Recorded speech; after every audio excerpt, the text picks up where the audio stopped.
Good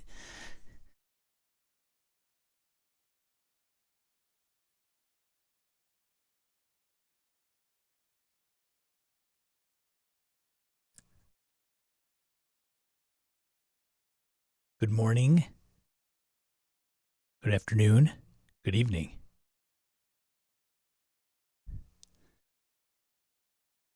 What is going on? Happy 2023 to everyone. Roger, Laramie will just sit idly by as people take their seats. The show is about to begin. How is it? Let's see.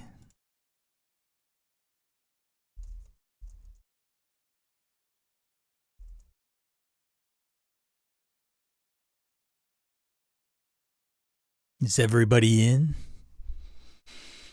Is everybody in? Ceremony's about to begin. The entertainment for this evening is not new. You've seen this entertainment through and through.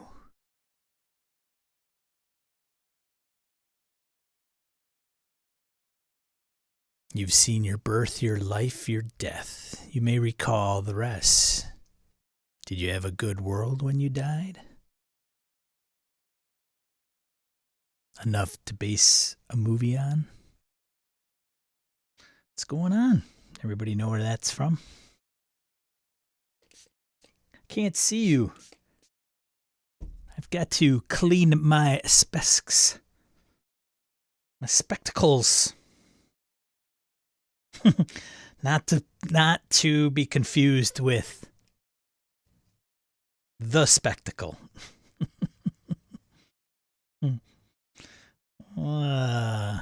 Harrigan, good morning. Mr. Joe Swick, good to see you, buddy.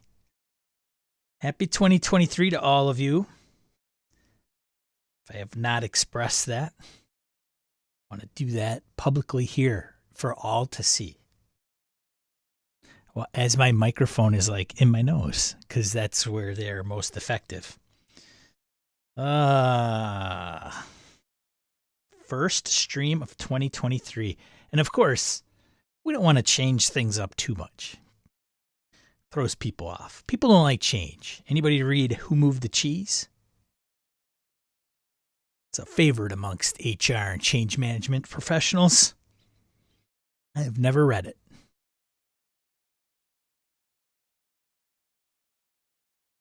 Who Moved the Cheese? It's one of corporates' big books. Actually, it's not, but many corporations like to give that out. Get people on board with change. I mean, if you work in corporate America. What's going on? What is going on?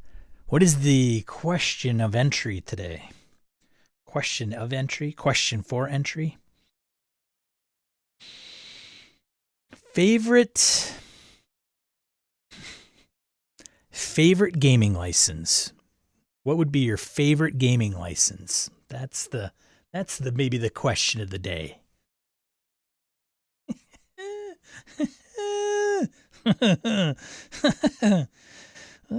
What is your favorite license? Maybe it's not even gaming. What is your favorite license? Because we all know about licensing. Yeah. I like software licensing. You know, the one we click through whenever we install something like an operating system and we never ever read it and never understand what it actually says. And it really doesn't matter because we're going to install the stupid thing anyway. Yeah.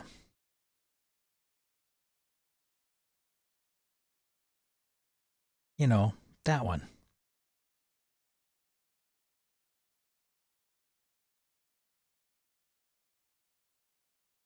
All right. I'm open to suggestions as I clean my spectacles. And people can grab their coffee.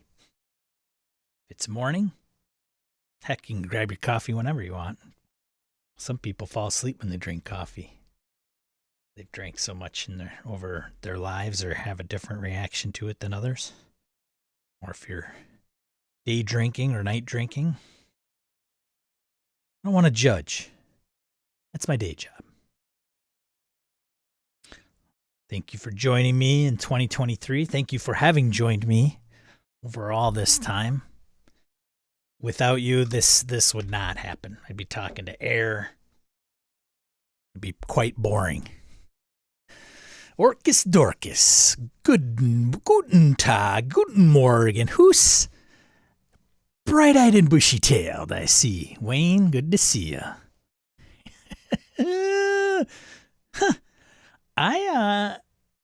In case you guys were not here last week, Brett paid a visit.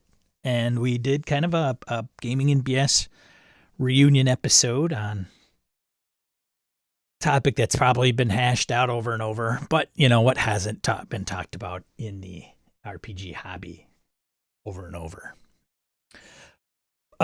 Things that probably should have been talked about over and over might have been the open game license. Yes. Yeah. I mean, well, why not do it now, right?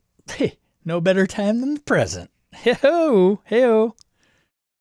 Because that should have been talked about a long time ago. More now, before than now. What's up, Mark Genre Mixer? Mr. Mojo Rising. Yeah, you win, buddy. Mojo Rising. Love me some Jim Morrison. Rest in peace. Roger French, 007. Nelson, good to see ya. Good to see ya, my man.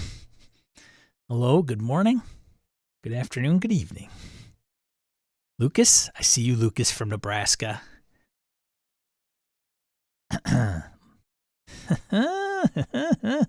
Ty Prunty. Ty, I would love some expertise. I'm looking to, we're going to get into some D&Ds today, maybe, Ty. Just fair warning, buddy. Strap in. Not so much maybe D's and D's as much as what is going on? I don't think anything's going on in that space. It's been kind of quiet. I don't know. Andy Hall. How you been, buddy? Andy Hall, longtime supporter of Gaming and BS. Thanks. Good to see ya. Armchair licensed to practice the IP law. The gaming industry never seems to fail in its delivery, right? Like, come on. It's great. It's a great hobby of ours. Can you separate the business from the creative? Kind of like separating the creation from the creator, right? Victor Wyatt, good morning. Good turnout today. Woohoo! Good start to the 23 year. Huh? Yes, sirree, Bobby. Ooh. I've had my coffee, you could tell. A little amped. Not really. I got no sleep last night. I don't know why. My wife and I stayed up really, really, really late. I think it's so she could sleep in really, really, really late.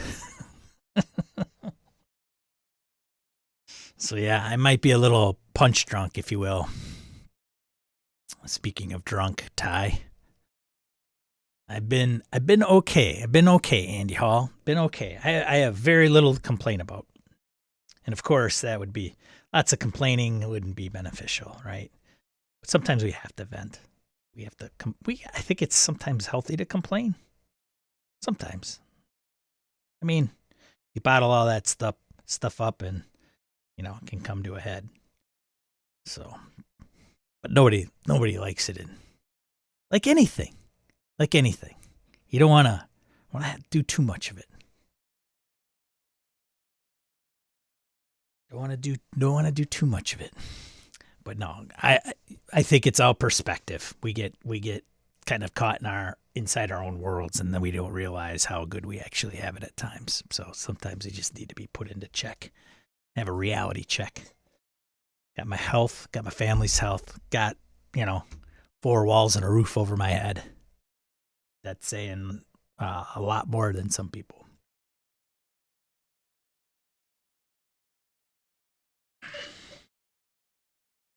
Not to get all too serious business, because we got serious business today. More serious stuff. Joe Swick, driver's license. Take me on adventures. Driver's license, yeah. That is a good license. Driver's license. What else? Hunting license, fishing license. What else? What other licenses are good ones that you appreciate and love and adore that allow you to do cool things? Have you read the terms and conditions of your driver's license? That's what you agree to when you get the driver's license, right? You agree to abide by the rules of the road. But some of us don't.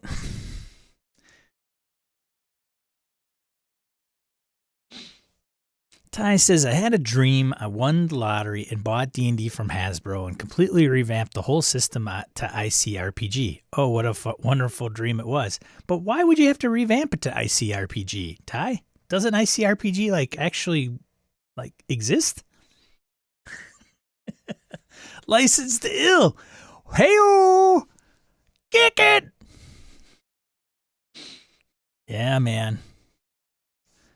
You gotta love some Beastie Boys. Have you ever watched the documentary, Victor? I'll tell you what, I was watching speaking of License to Ill, I was watching the Beastie Boys. It came up in my YouTube feed of the Beastie Boys performing at the 1996 New Year's Eve MTV special. Oh man. Oh, Yauka was pretty. He's seen better days, I would say, than that video performance. I don't know if he was really messed up or not, but oof, it was rough. Michael Holland, hello, sir. Morning, positive vibes. Positive vibes. We gotta. Whew, it could be a challenge. It can be a challenge. We gotta. Ooh, it's somebody to say hey, I don't know if you guys grew up with the president's physical fitness thing, right? There were events you would do, and then you get the president's patch, physical fitness patch. I don't know why I never got one, because I thought I was pretty athletic as a kid. Maybe I wasn't as athletic as I thought I was. But one of the things, I think boys had pull-ups, and I think girls, because had the flex arm hang. I only bring that up because I think it reminds me of trying to stay positive sometimes in this crazy hobby of ours. It's a mantra that I think is great, and I think a lot of you guys on women appreciate it. But sometimes I think it's like the flex arm hang. How long can you hang before you kind of got to drop? Ooh. Come on, what other licenses, yo? Shuttle run, yes, Joe Swick. Picking up a block and setting it down. How ridiculous an event that was, right? Marriage license. Oh, marriage license. That's a good one. Wayne, you win.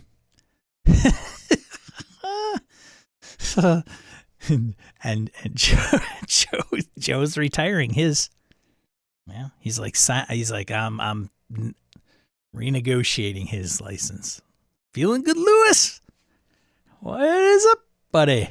Good to see ya. No patch for me. Can only do one pull up. Yeah, I think that was probably my shortcoming. I wasn't a pull up guy, though I could climb the rope. As a kid, I was much more athlete. I was at I mean, I came from a small town. It wasn't hard to get on sporting events or sport teams. Phil McClory, good to see you, sir. Positive vibes. RPG sky is falling. You know, you gotta.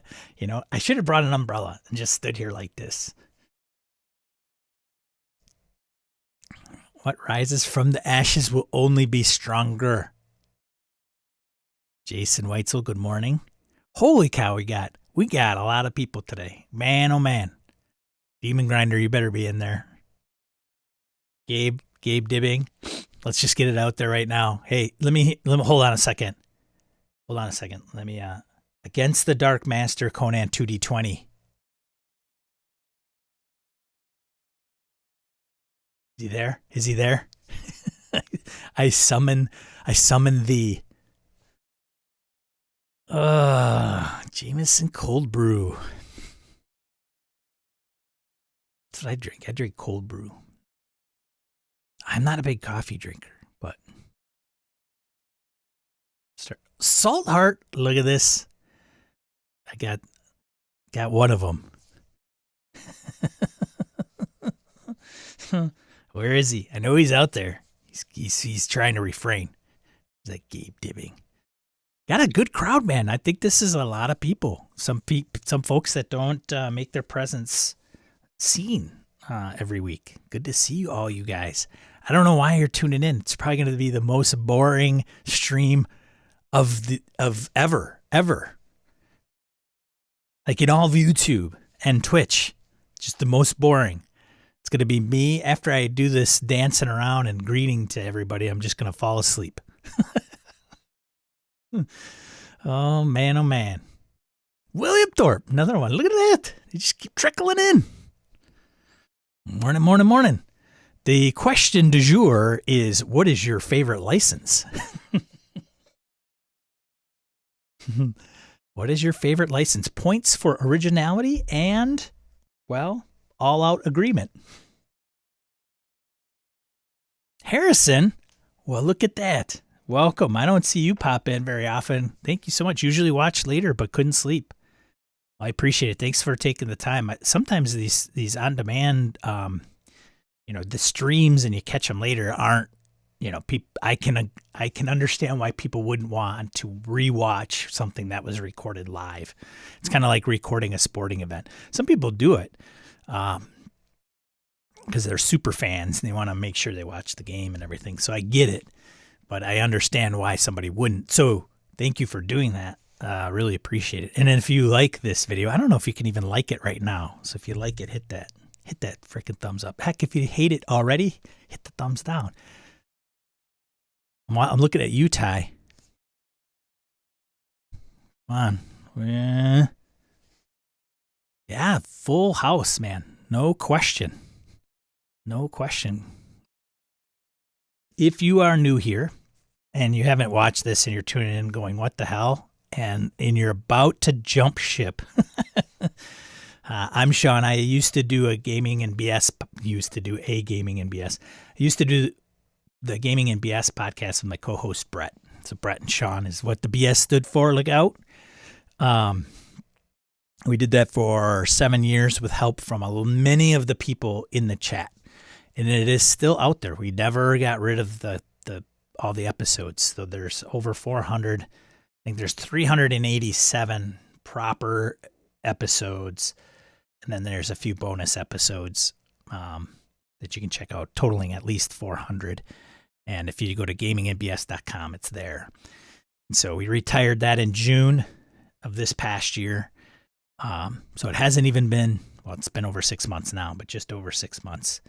And I'm doing this and a few other things, and many of you are members of our Discord. So if you're interested in joining our Discord, I think there's a link down below in the summary that you can join our community. It's a good community.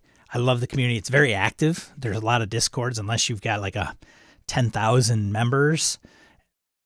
They're not overly active. Ours, I would say, is for the amount of people that belong to the server. So, and it's good constructive stuff. If you're not if you don't know a lot of the personalities on the server, it may come across as kind of, sometimes you might say, what the heck? But I assure you a lot of it's in jest because a lot of us know many of each other. So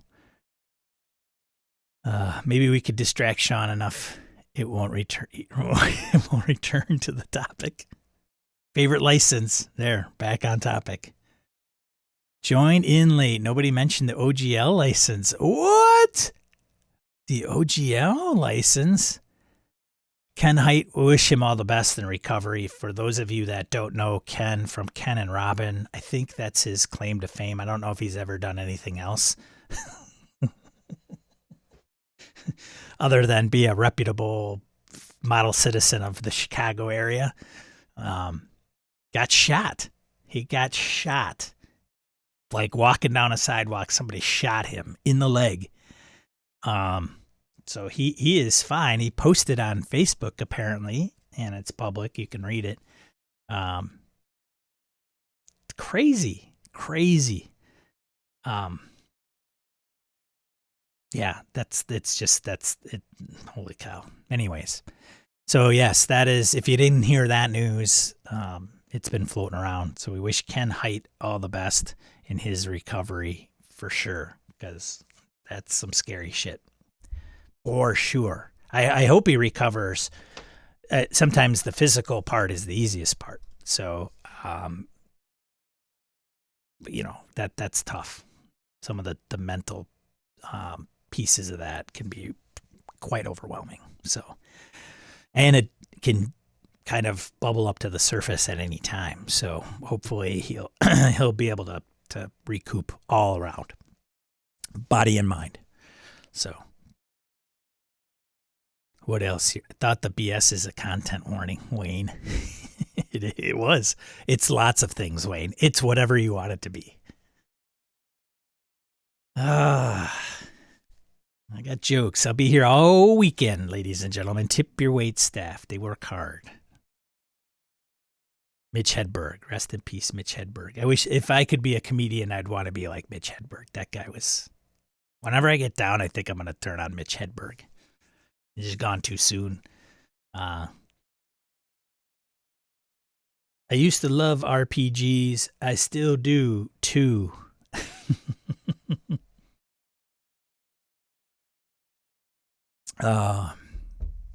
That's going to be stressful, I would assume, for a long time coming. Yeah. It's some of those things you just don't get over that stuff very easily. So hopefully he can overcome that. I'm talking about Ken and some of the mental pieces of what can occur with something like that happening.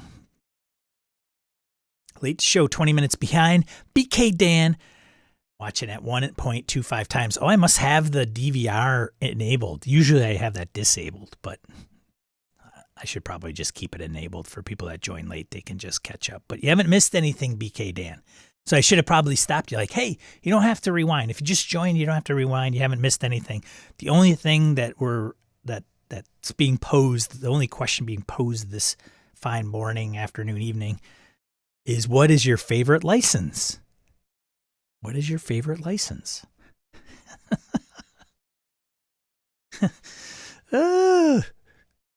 A question I would have never thought of asking until today for some reason. Never get in front of any equipment if still engaged. Lawnmowers, tractors, plows. Yes. Good advice. Laramie, my common Hedberg comment without context. God, damn it.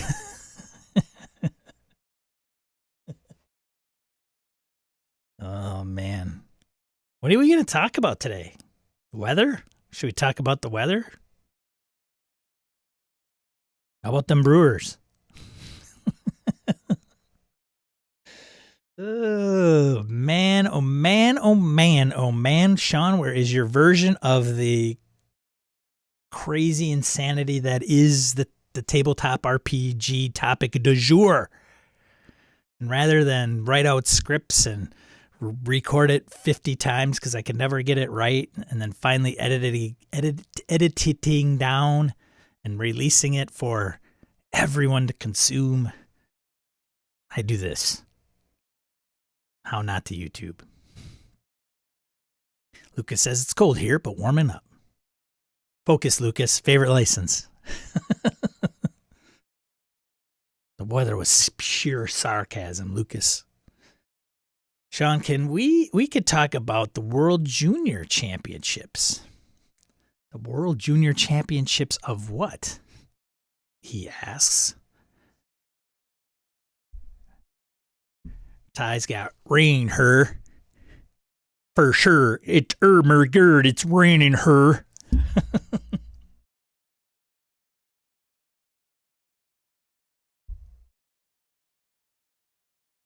Czechia, I got the silver, huh?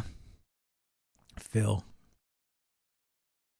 Oh, God. Hockey talk ensues. Stop the madness already. Laramie and Phil's going full-on hockey. Rubber biscuit talk.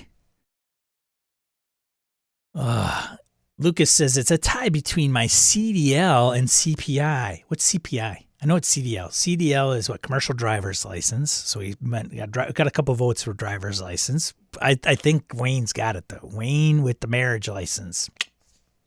Not for everybody, mind you. There's some that don't appreciate the marriage license. Dog license. Hey-oh. Ah, dog license. That's a good one. Yeah. We don't deserve them. Dogs. We don't deserve them. This has been a public service announcement. Michael Holland, my favorite license is artistic license. Well, very well, sir. Very well. Canada, oh, God. Phil and Laramie, get a room for Pete's sakes. Oh, and Joe's piling on as well. Great.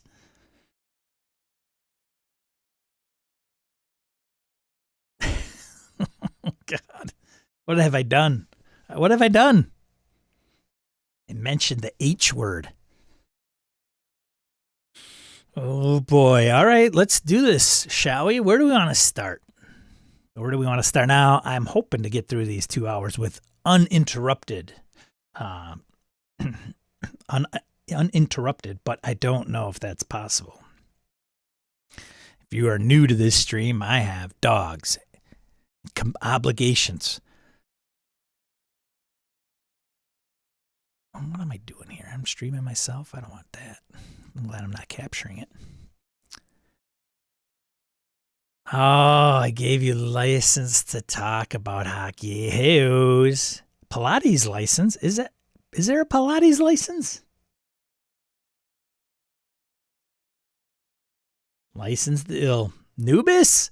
Good afternoon to Nubis. License to the ill is up above and has been stated, but always welcome to be reinforced and seconded, if you will. So, yes, the Beastie Boys are here to represent.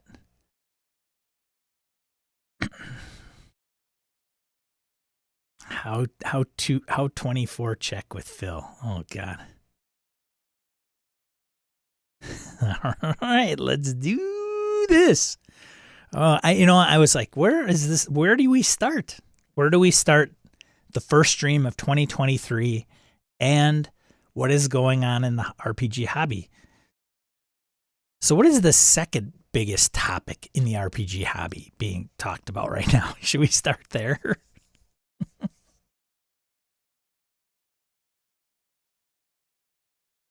License to Kill. I did probably miss that one. Somebody mentioned License to Kill. As a matter of fact, I might have seen it and taken off the K just subliminally in my brain. Orcus Dorcas. License to Kill. James Bond. Because somebody did mention that up above because they mentioned 007. That's the favorite License to Kill. Is it the License to Kill or the movie? BK Dan? Or both. You can have both. Second is Stressing Over Dungeon 23. Is it? Is that the second biggest one? Is people stressing over Dungeon 23? License to Drive is the favorite Jason Weitzel license. Oh, ow, that movie. Ouch. The Corys. Corey Squared. Rest in peace, Corey Haim. Definitely not the movie, which is Harrigan referring to the James Bond movie License to Kill. License to Drive, License to Kill, driver's license, marriage license. Lots of licenses out there.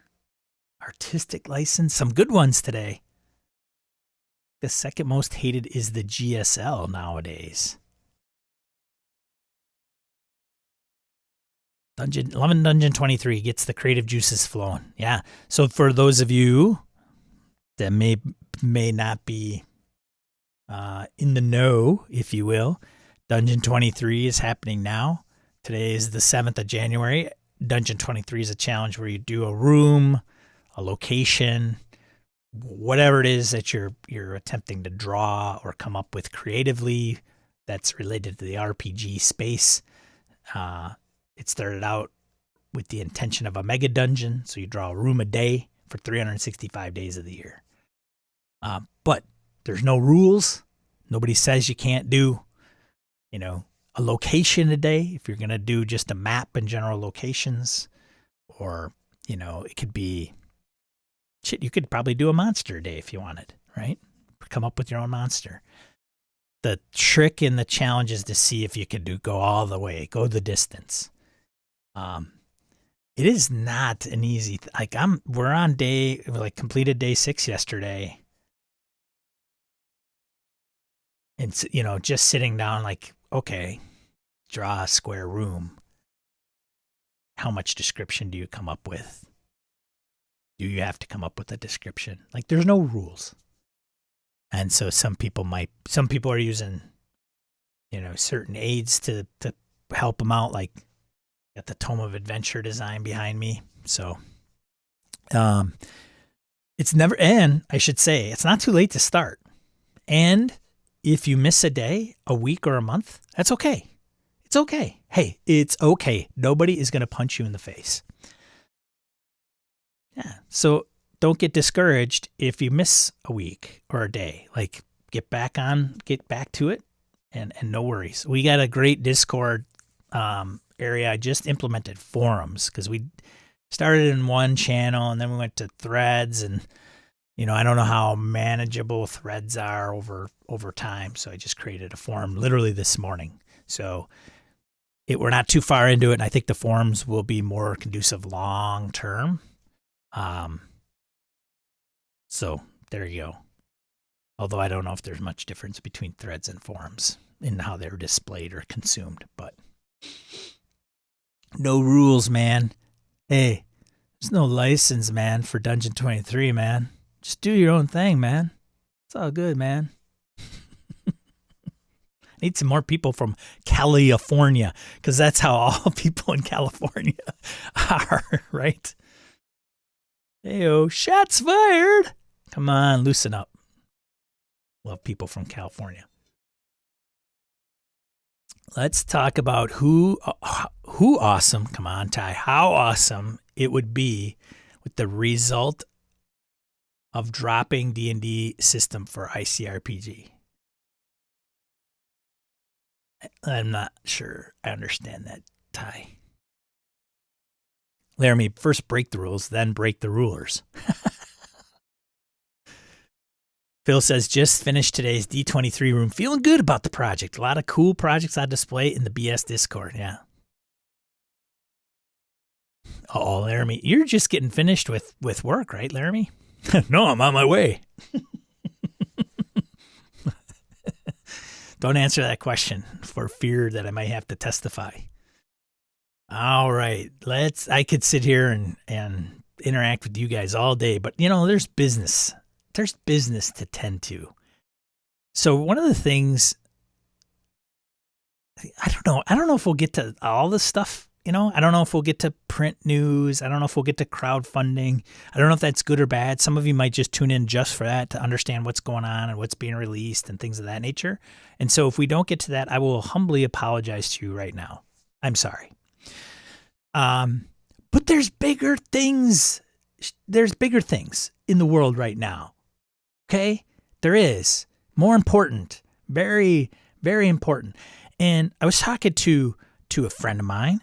At least I like to think of him as a friend, and was saying how I have this mantra about staying positive, being a positive force in the RPG hobby, right? Like I think that's a good mantra. I don't think I'm 100% faithful to it in all aspects, right? I mean, behind closed doors, like throw RPG books around my room and cuss and swear about the frustration that comes from being part of this hobby. I don't know. I want to be honest and transparent. I think it's, some of it, we're not perfect. But it is something if you can kind of stick to it and say, hey, it's something that I believe in, and there's a lot of garbage and drama that happens. Shocker. And if you haven't been exposed to that, that's great. Good for you. Like, super. Some of the circles some of us tune into, some of that can leak into it, and we might grow tired of it or just sours our day. And so being a positive force in the RPG hobby kind of keeps it light, puts the gaming in the forefront. It's what we want to do. We want to have fun. And some of the things like this stream and podcasting and whatever, when you're doing some commentary, and it's not all roses and unicorn farts. Unfortunately. Monty Python's coming to that tune's coming. Looking on the bright side of life is coming into my brain right now, because when you're in gaming, you can't escape Monty Python. So why would I do it here? So despite what I'm about to get into and everything, it's a great hobby. We all love it. We love to play. We love the people we play with, hopefully. We love the experiences we have. We love the people we associate with within the hobby. Not everybody, but you guys are here, right? So hopefully you're not to throw tomatoes. So please, I guess this whole disclaimer that I'm kind of setting the stage for is my way of saying, please don't misinterpret this or my sarcasm. I guess my sarcasm is more of a way of keeping it light, yet still addressing something that is a complete dumpster fire, if you will. All right. So, it's not meant to bring you down or, now, having said that, this stuff may be shoved down your throat for the last week. And, you watched YouTube videos, you've read blogs, it's all over the social medias, it's on Discord servers, there's moderators squashing posts about it. So I get it if you're like, dude, I cannot take this anymore, Sean. Just, I'm bailing. So I get it. Okay. I will try to make this almost more entertaining than maybe you've seen in other places. But there's still some things like that are concerns, right? Because the concerns are what's driving. Concerns are what is driving the whole controversy around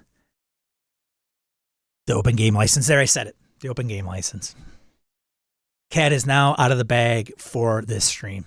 Okay. I know when I was talking about licensing earlier and what your favorite license is, you guys probably didn't realize what I was going to really get to. So I was hoping to set that up in an effort to not shock you. Okay. So it was kind of a transition. So you probably see it now. So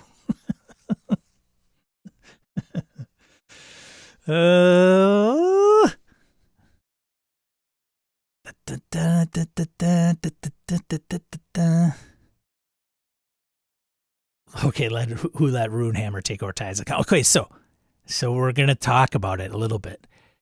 Full disclosure, this guy is not a lawyer. I am not an attorney. I don't like reading a lot of boring, dry garbage. And frankly, it's probably the number one thing that is preventing me from becoming an actual attorney or lawyer is having to read a lot of stuff that's probably not overly exciting to me.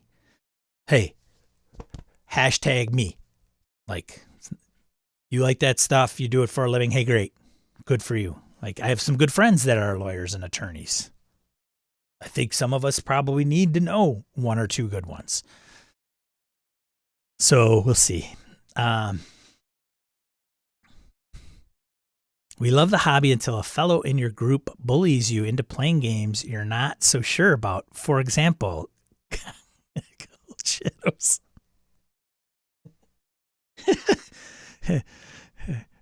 I was going to break that news, but thanks, Phil. Thanks for raining on my parade, buddy.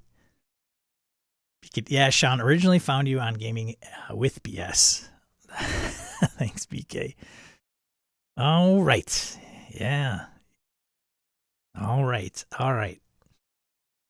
Where do we start? Okay, here I'm genuinely curious. Everybody has to chime into this. If you're listening to this live, if you're not, you can yell at your screen.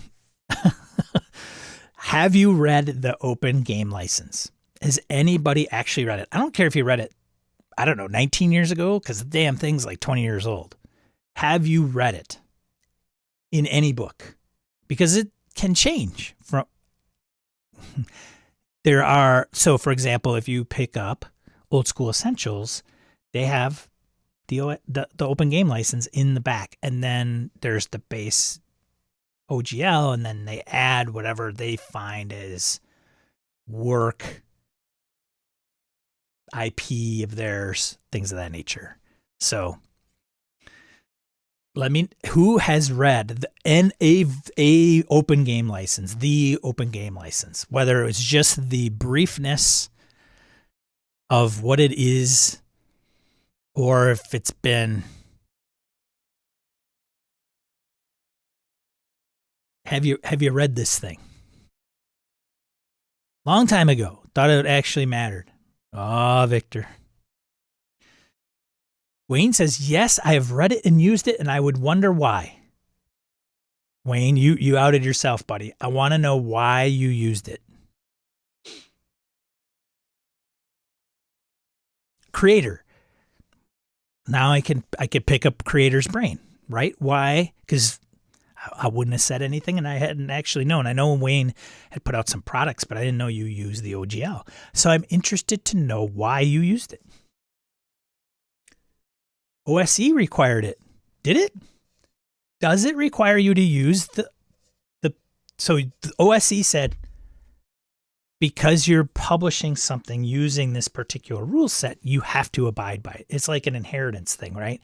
It's like attribution, right? In Creative Commons, like, I'm going to pick this one, and you can use this stream and content of this stream as long as you say, hey, it's from Sean's stream, right? That's the source. Is that the deal? Please, why are people using this thing? Long time ago, Victor said. Yeah, I think I already mentioned that. Read it last night for the first time. Harrigan says, shocked that companies not named WotC ever used it. Shocked. Right? Why are people using this thing? Well, Sean, they have to. If they want to write for this game, they have to. There's people that have written games that have nothing to do with D&D that have put this in their books. That's really, like, yeah, believe it or not, there is. Who would do that? Like, why would you use the open game license if you're not doing something that's D&D related?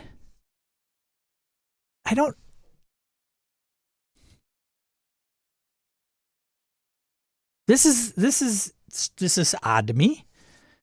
We haven't even read it yet. Like, we haven't gotten into the nuts and bolts of this. So this is Arc Dream Publishing. Shane Ivey. He's been in gaming for a long time. January 5th, yesterday, 2023, as of this recording, he puts this out. Gizmodo, well, actually, this was posted, yesterday, the 6th. I'm sorry, this is being recording the 7th. He states in this statement, on January 5th, 2023, Gizmodo posted an article about a leaked draft of a new version of Wizards of the Coast open game license. The article discussed the terms of the new OGL, which apparently include rescission of the current game license in favor of the new one. So what does this mean for Arc Dream Publishing and Delta Green? And Shane says, nothing. The OGL has facilitated the publication of role-playing games and source books with shared game mechanics for over 20 years, but to our understanding, the OGL has never been legally necessary. We speak here as publishers and creators, not lawyers. Full disclosure, I am not a lawyer, okay? I think I kind of hinted at that, but I will blatantly put it out there. I should probably put it as my lower third, blinking. Sean is not a lawyer. You should not get legal advice from Sean. You should not base any decision on about anything I'm about to tell you in this video at all, or any video on this whole channel. Okay? He continues, for legal advice, you must obtain your own counsel. And continues, under the U.S. Copyright Act, copyright protection does not extend to any idea, procedure, process, system, method of operation, concept, principle, or discovery, regardless of the form in which it is described, explained, illustrated, or embodied. U.S. copyright law protects art. It protects text. It protects stories. Should probably end quote that. U.S. copyright law protects art. It protects text. It protects stories and distinct thematic concepts. It does not protect game mechanics, the process of gameplay, the ideas of gameplay, as distinct from the text that describes them. Case in point, hit points is in video games. Armor class is in video games, and it's not just D&D video games. This aspect of copyright law, and some of it's kind of intermingled because that's just two terms. But when you talk about mechanics and rolling dice to do this for an outcome is more to what this is proper, probably. This aspect of copyright law has been exhaustively studied for many years with billions of dollars at stake. Listen to the context of this. Shane Ivey's writing this from Arc Dream Publishing. Shane, I love all your work. I love Delta Green, just for the record. This is not bashing Shane by any means. The aspect of copyright law has been exhaustively studied for many years with billions of dollars at stake, not only in RPGs, but in board games and video games. Consider D&D. Since Greyhawk introduced hit points to Dungeons & Dragons in 1976, countless games have featured hit points. Hey! And character classes. Hey! Character levels, ability scores, experience points, saving throws. The procedures of play in D&D have driven tabletop games and video games for nearly 50 years. That's how we got all these other games, because, some of the ones that were previously made. We included the OGL in the core rulebooks of Delta Green, the role-playing game, the Agent's Handbook, the Handler's Guide, and Need to Know. That added their rules elements, but not the text, nor the Delta Green IP, to a body of similar OGL game mechanics begun with WotC's 2004 Unearthed Arcana and Mongoose Publishing's Legend. It served to make clear the foundations on which Delta Green's rules were built, with hints that WotC may attempt to revoke the OGL or impose more onerous terms in a new version. The OGL serves as no useful purpose. We will We will remove that page, the text of the license, from our games. Nothing else will change. The IP known as Delta Green is a trademark and copyright owned by Delta Green Partnership. They actually have a blurb. Like if you're going to stream, you got to, or do a podcast, you're supposed to use that blurb. I do in our Impossible Landscapes live stream.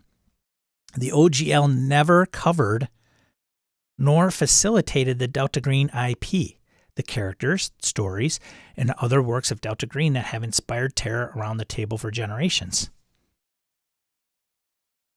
So my question to Mr. Ivy is, why did you include it?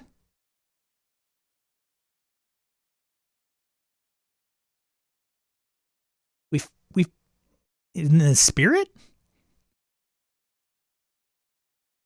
Why? Delta Green doesn't use, like, it doesn't even come close to anything that D&D comes out with. Really? Like, well, that's not true. Some of the abilities and is from there, like strength, intelligence, things of that nature. And it is on a scale of 1 to 18, so I guess that's inherited. I don't know, man. I don't know. Which is even, I don't know, stranger to me to understand why this would like, okay, we've done a game, we're gonna put in the OGL because I don't know, you're supposed to. There's a legal reason. You're covering your butt. You're using some of these things. But the OGL's owned by Wizards.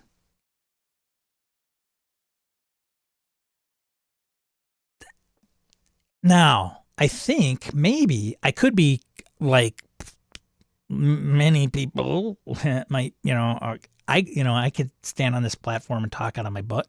And some will say that I do all the time.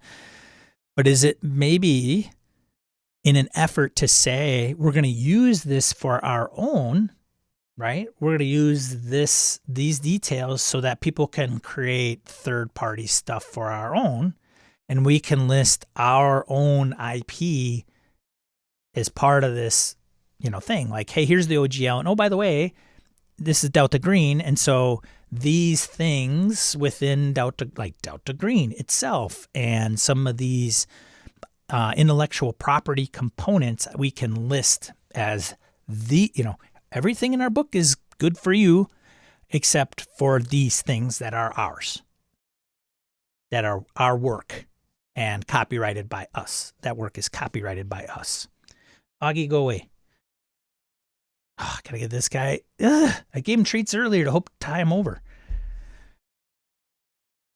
But why didn't they just write their own? And say, hey, this, I don't know if you can use the same term, open game license, for fear of confusion, right? It may be the same reason why you can't use the same name of, it's to protect the consumer. That's what copyright is, trademark and stuff is supposed to do. Kind of, well, not copyright maybe, but trademark, right? Like, it's to ensure that if I buy something that says Sean Corp on it and it's trademarked and somebody else wants to put Sean Corp on it, it protects the consumer, so the consumer knows that when they get a Sean Corp bottle, right? But why didn't Arc Dream draft their own thing and say, hey, here's kind of our thing. If you want to create for any of our Delta Green stuff, this is the license and here's some of the stipulations and we're going to call it the Delta Green license. And then, but all this is IP. I don't know.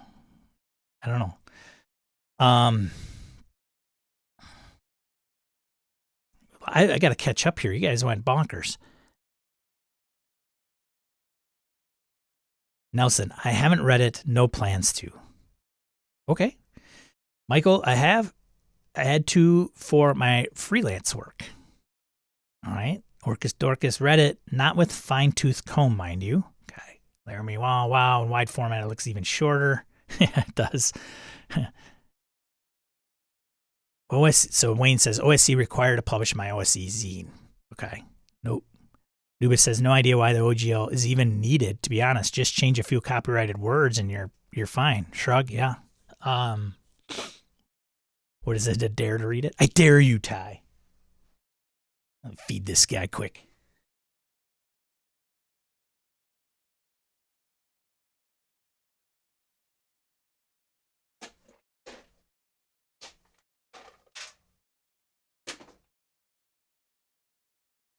Right.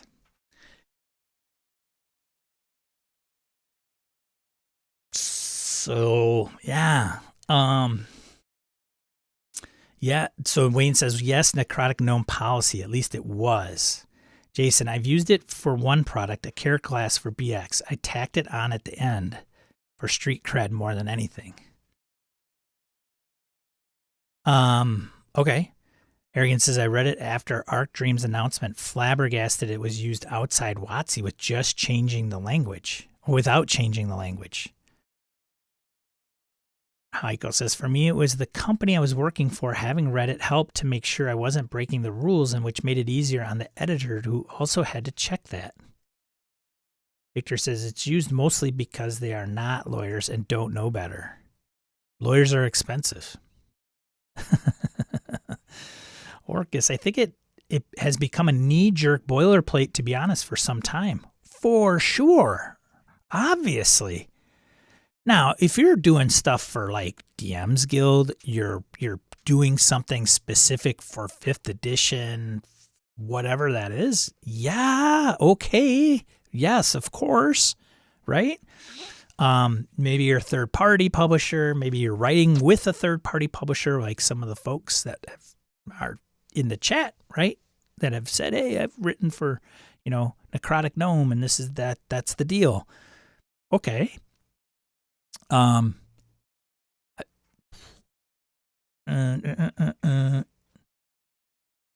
Harriet says, hey, typos that suck the air out of my yelling. Nelson, small publishers afraid of being sued. Easier to add it just in case. Yeah, that may be the problem. Like, it's kind of like this is a huge example of that's the way it's always been done. Like that's the way we always do it.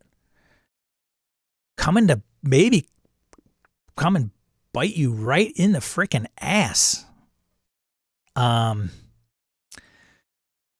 Could be boilerplate if all the references to WotC's control were removed, for sure. Ty says, but I don't understand is why it is almost every RPG required to do a chapter on what an RPG is. If you're picking up the book, you should know what it's about and how to play. But that's not what we're talking about, Ty. The OGL is something completely different. Sean says, Wayne says, Sean, many publishers, late and small, used it in the same way that folks use Creative Commons licensing now. Right, Wayne, and they never should have, was his arrogance. Right, they shouldn't have. If you can't copyright rules and you're not going to use the intellectual property, why are you adhering to the OGL? I mean, and like I said, I am completely ignorant. I am not an attorney. I don't, I'm sure there's a reason behind it, but somebody told us to, like, what, but to what ends? Like, what is it? I don't know.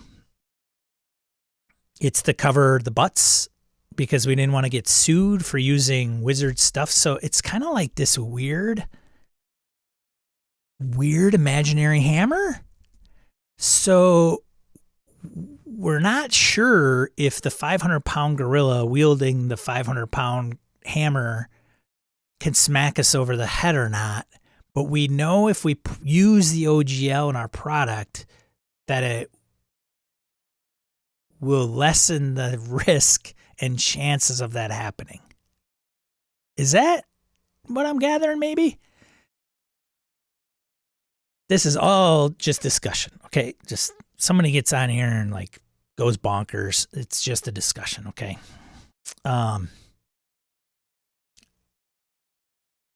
Laramie, I'm only here for the legal advice. I'm not getting that. I'm out.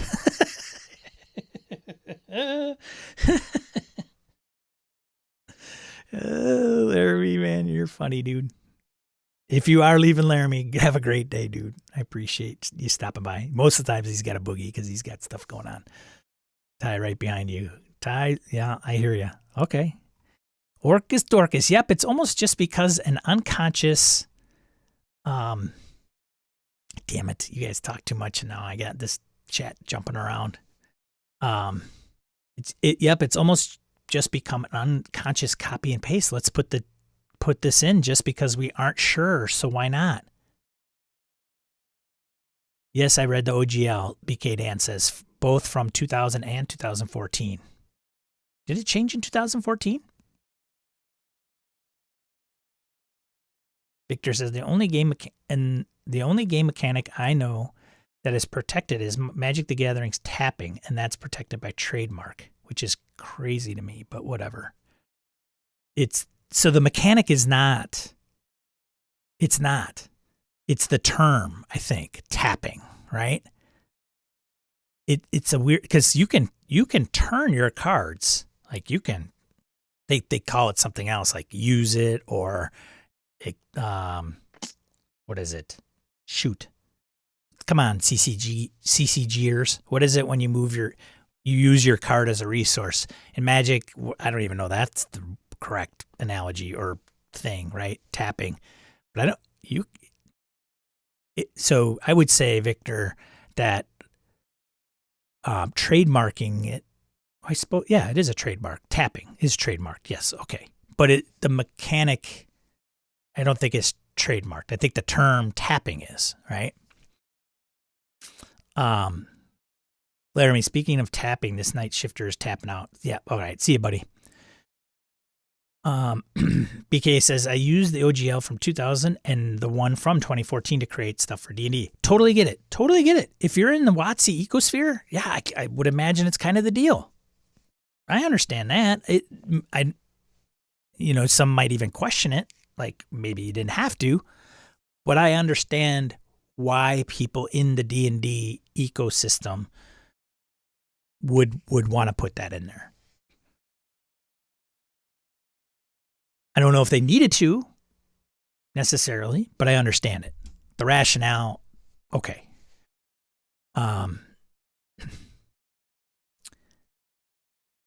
William says, he said transparency and to show shared space.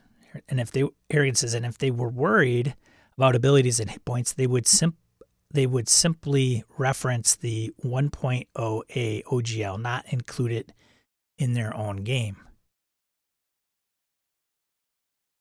Orca says, if anything, Delta Green borrows more from BRP than anything, which isn't how it begun. Totally a BRP, for sure. Victor says, sounds like Sean needs to line up a couple creators for another GM Mastermind talking about why the OGL was used by people and not WotC. By people not WotC. Ideally, I'd love to get like 3 attorneys on here that can like unravel this thing. For sure. And there's a few out there. I got some references here to kind of go to. But yeah, a 3-person roundtable on OGL copyright and gaming mechanics and why WTF would somebody use this in their game that has nothing to do with Dungeons and Dragons or Wizards of the Coast.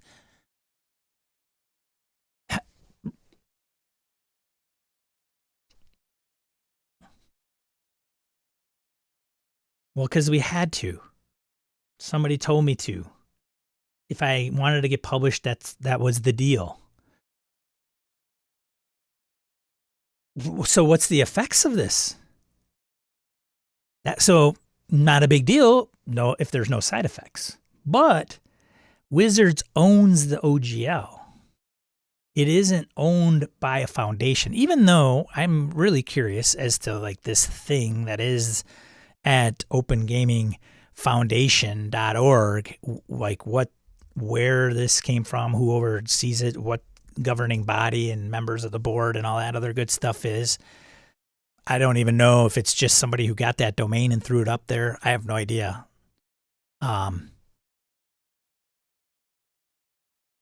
in this one, yeah. Well, so anyways, which goes back, but which also has D&D roots. They way predate all the OGL stuff.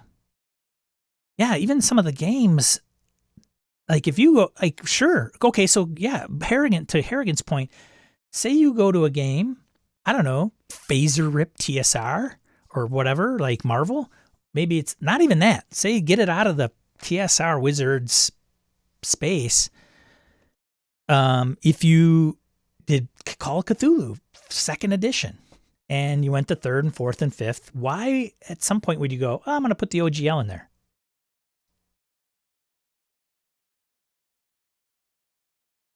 I mean, it came out, and so you're like, I'm going to put the OGL in now that it exists, and it's good.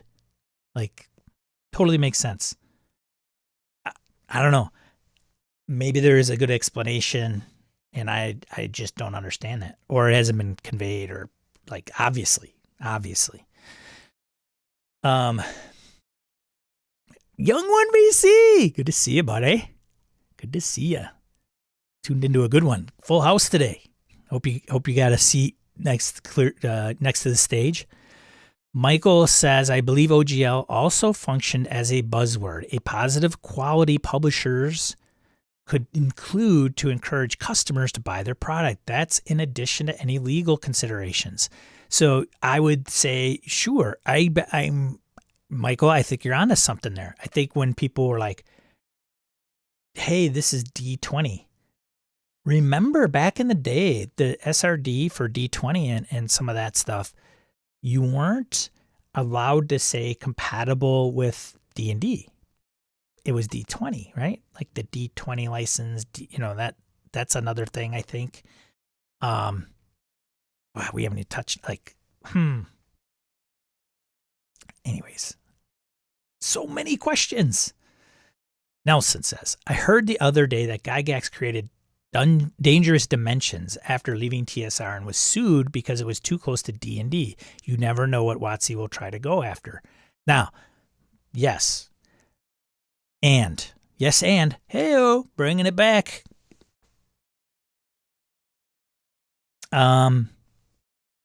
TSR was not, man,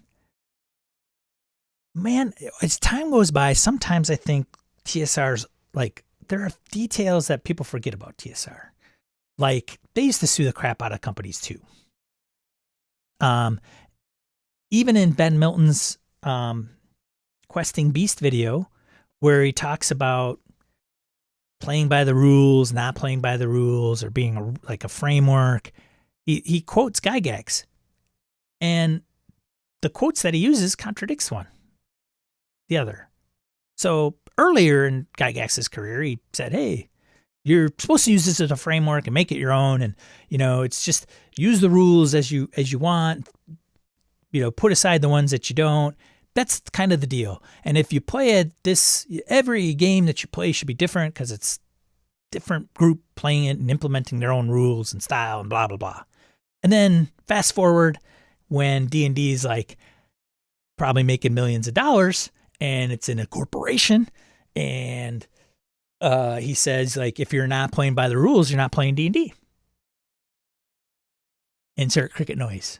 Like, okay. So yeah, TSR was litigious back in the day. So there's this, like, the mighty Gygax and the mighty TSR and the mighty old stuff products. And then, I think the world would be a little bit different in the RPG hobby had TSR probably stayed around. Crazy. It is, looking at the history of D&D, and I, like many of us have played D&D. We're fond of D&D. We have groups that love to play D&D, but for the most part, a lot of us have moved on to a lot of other games for sure. Imagine if TSR was still around and they were trying to keep control of that whole space and they did for quite a while. But Sean, there's Traveler. There was this or that. Yeah, like different games. I don't know if they ever tried to sue Mark or Tunnels and Trolls and the folks over there. But I know if you tried to make stuff for D&D, Rolaids, if anybody remembers them, back in the day, it was very much if you played MERP and Ice, like under Ice, Iron Crown Enterprises, or if you played Traveler, or you played Tunnels and Trolls, or any GDW stuff, whatever that was, it was like that's it. Like the systems were very different, the settings were very different. Not that that's good or bad. We still have that today, by all means, right? But there is more like when WotC got a hold of D&D and all of TSR's IP, and they did the open game license and the D20 license, and they wanted to say, look, we wanted third parties to create product, and in order to use that product, you need to use the 3 core books. And that's what they were kind of hoping. That was kind of the deal. So the D20 boom went crazy for good and bad. But there might be a lot of games out there that might not have come to fruition if that never happened.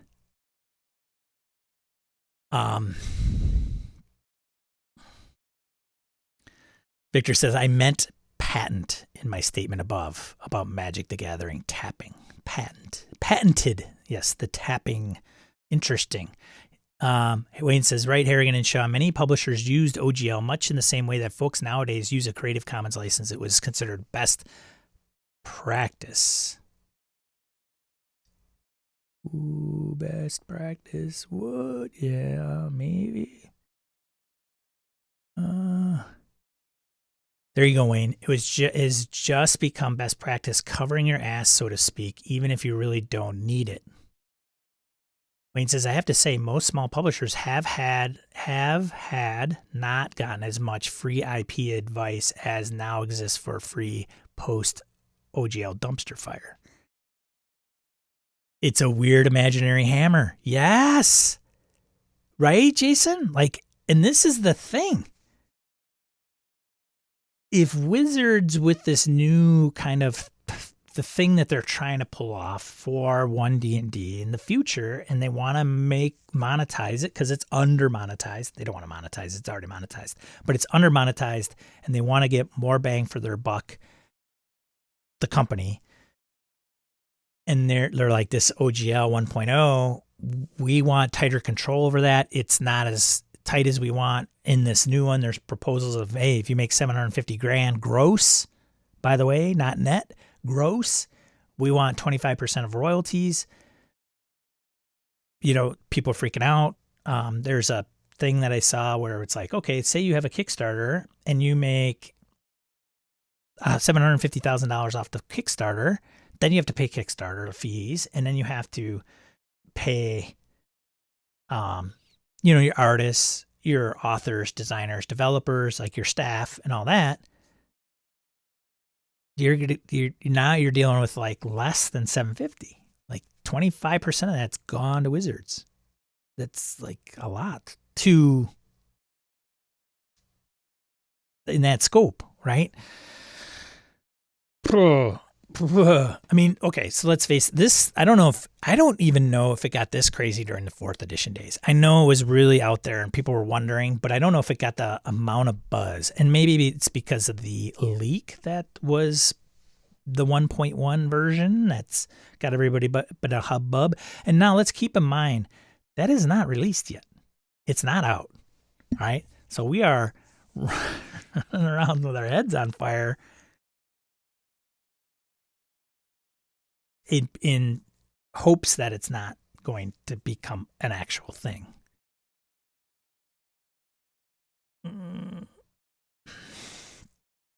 VC says Schrodinger's open game license. Michael says, I don't know if it's imaginary, unfortunately. That hammer has lawyers with lots of funds to push people around. Well, that's the thing I forgot to get to was like, okay, so the hammer, imaginary or not, who has got any money to even show up in court against wizards? Like, seriously, if they have such market dominance, and part of some of our justice system has to do with like being able to afford to be in court and fight some stuff. And sometimes, I mean, it's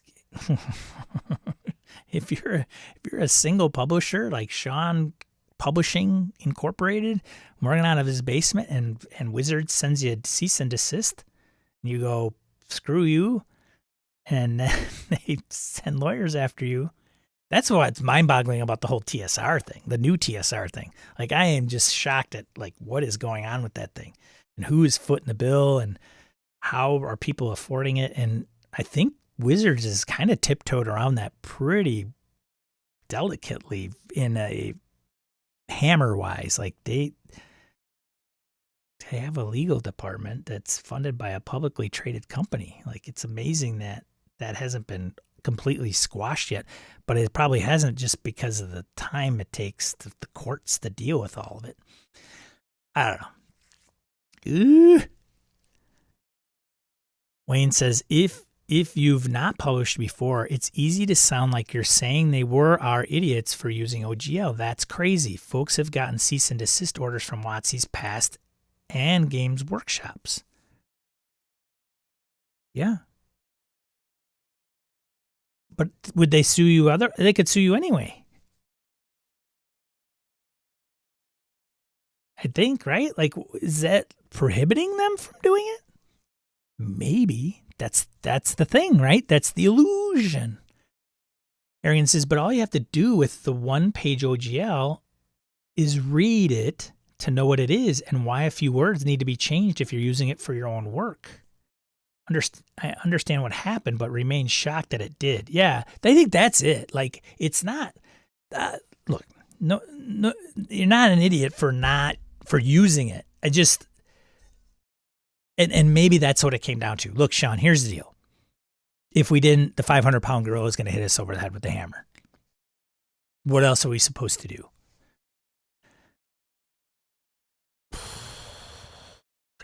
Get an attorney. I don't know. Get an attorney, because look at what's going to happen, man. Your whole business could be yanked out from underneath you. Now, I think that the thing is anything created up until the new version, because this is revocable, right? Like, they can revoke this. So one of the things I think also other people, even Ryan Dancy, who's like kind of the architect behind this, states in, why do I have all this stuff up here? I think he mentioned, this is, oh man, it gets better. This is right. This is a link on EN World. God, I haven't gotten all caught up with the chat. You guys are probably like 10 minutes. Like, I'm probably 10 minutes behind you guys. Let me catch up with the chat.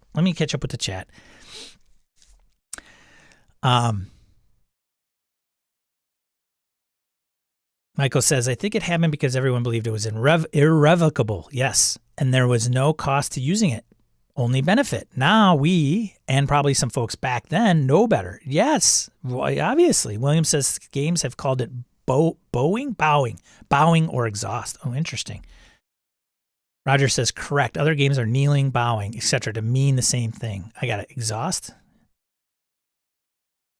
Yeah. I'm not sure what that is either, Nubis, myself.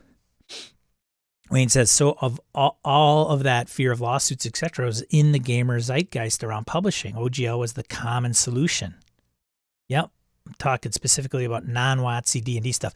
So that should be, I think, speaking for Harrigan briefly on this. If you're even maybe close to the D&D space, so if you're doing OSR stuff that is truly like some of those retro clones, OSE, I mean, OSE is like BX, right? Right? Like ripped right out of the pages and retooled, represented. Yes, totally get it. Like you are really, really close.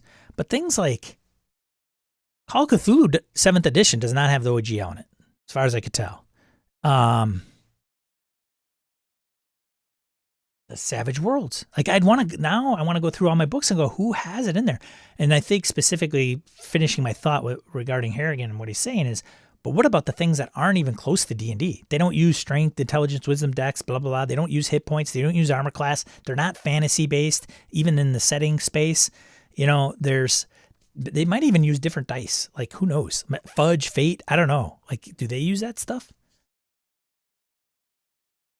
Help me out, Harrigan. Does Fate use the OGL? Is the OGL within Fate? Like those, like why would even that be the case? So if you're tangentially to the D&D space, okay, I understand. You don't, sure. Like what if, like I would say, hey, I'm Delta Green and our stuff is like not even, well, Delta Green's a tough one because they still use some of the array that, like I said earlier. But say you're, it's not Evil Hat because I can't confirm whether they're using the OGL in Evil Hat, at Evil Hat in Fate. But if they did, and then WotC was like, "Hey, you can't do that," I don't know if they would go after him. But in the fantasy D&D ish space, I could understand the rationale for bowing.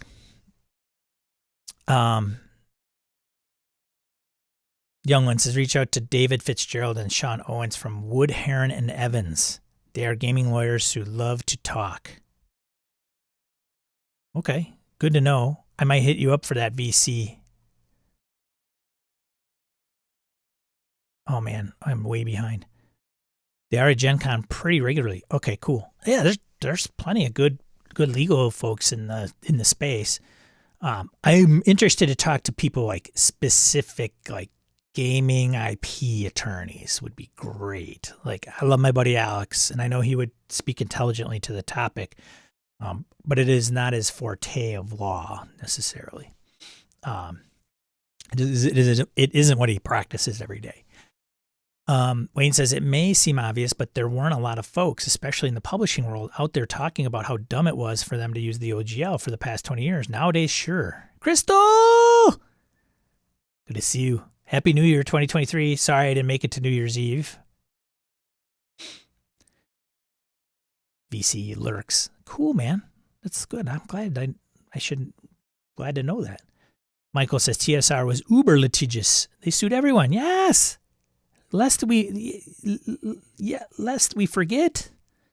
Wayne says, I switched to CC for systems that were not using the OGL in my zines, but CC only came on my radar in the past 5 to 8 years. And CC is what Wayne is referring to as Creative Commons. And then Harrigan says, then they realized they needed to sell more rulebooks. Eric Salzwedel. Oh, look at this guy showing up live. Eric Salzwedel in the house. Hey, good to see you, buddy. Wow, definitely a full house. Like sold out show today. So Jason says, this is about bigger publishers playing fast and loose with 5e, using it as a brand, and Hasbro doing what they absolutely should for their own protection. Victor says, back when Gary kept getting sued, it was because he was Gary and Williams had a vendetta out for him and people who sided with him on TSR company issues. BK Dan, not printing OGL induces the sword of Damocles, imagined or not. Ty says, is this show How to D&D? Now I thought it was How to RPG. Actually, the name of this channel actually sucks, Ty. It's probably one of my biggest mistakes. Should have never named it How to RPG. Ty, this is important. This is important. Because if here's the deal on the OGL. Now, I realize ICRPG doesn't list it. But if they had, and the license gets yanked, they would not be able to they would not be able to edit their own work. I believe that's the circumstances for the situation, I think, which is the issue that people are like, what is going on?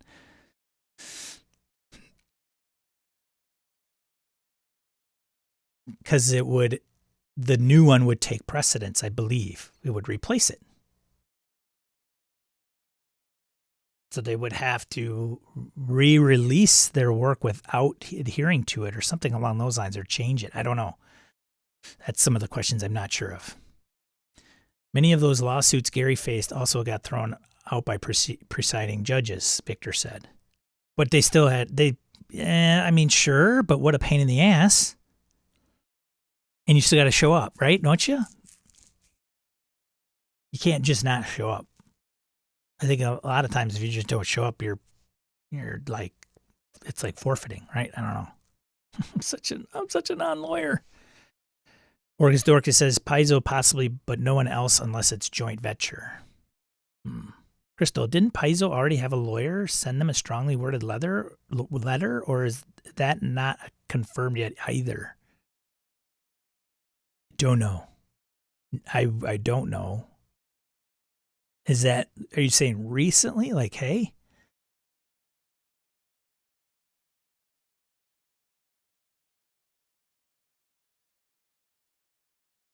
Phil says, set up a GoFundMe for lawyer fees. I wonder how the RPG community would respond. Yeah. The big news tie. It's going to be a topic till it's all sorted out, says Eric.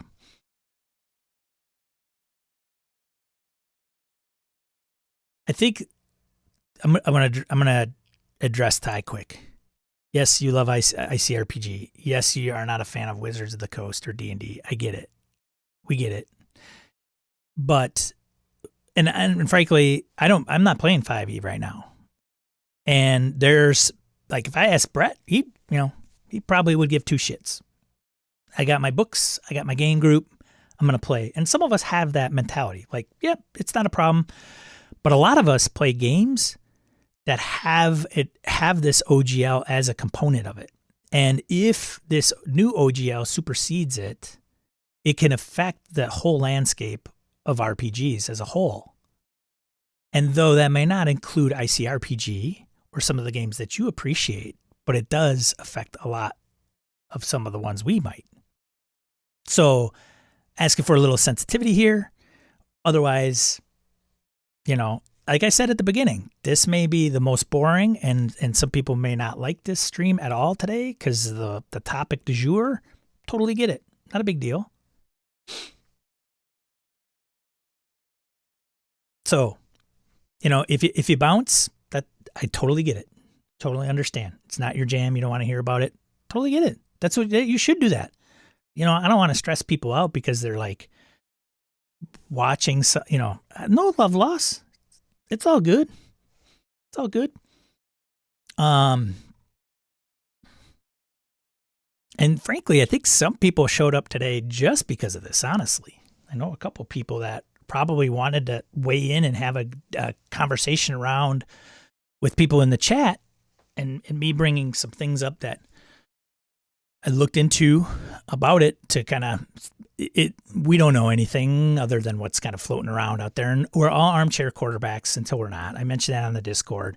We talk about tons of things. We got opinions. We're not lawyers. We weigh in on things and have opinions anyway. It spurs discussion for sure. Whether we can impact it or not, being in the know sometimes helps, right? Because being in the know, we might not have needed to get here necessarily. How to C&D, cease and desist. Yeah, for sure. And Eric goes on to say, as a non-5e player, I am interested because I'm concerned how it may impact game products that I like that currently use the OGL. And I swear I didn't read Eric's statement in my brain before I just read it out loud. And that's why we're talking about some of it. Victor says, if the topic of the OGL is not a concern for anyone, then this episode or party of this episode is probably not for them. For sure. Didn't I put that out there? Did I put out there? I'm pretty sure I mentioned that earlier, right? Like, hey, Chris says this affects more than just D&D. Yeah, it does. Yes, it does. Yes, it does. Yes, it does. Victor says, I was tempted to bow out this Saturday, but I figured Sean would eventually get to some other news. Yeah, I'm maybe. It's still, I may go long today if I can. I don't think there's a lot of other news necessarily. And I didn't want to see what other people had to say about it and what some of the, it's the buzz. It's the buzz. And is it all that terrible? Maybe. Like, for some people, it's like hellfire and brimstone. I don't know. Trying to see the bright side of this, but I don't know. Harrigan says, like Fate, OGL is an option for Fate Core. It's one option, but prior to Core, it was the license option. Jason says, Free League announces the Lord of the Rings role-playing for 5e. This is exactly why the OGL needs to be rewritten. Yes. Maddie Q, good morning, gentlemen. Long time no see. Maddie, full disclosure, OGL talk. Trying to keep it light.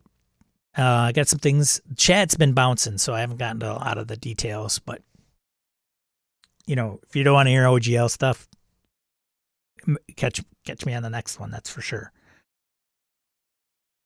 Harrigan says, researching it now, they tied the OGL nonsensically to fudge. Okay, interesting. Jason says, what if WotC bid for the Middle Earth license and lost to Free League?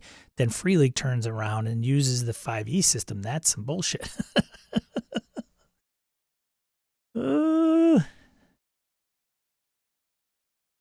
Victor, they can own anything while people are afraid to challenge them on it.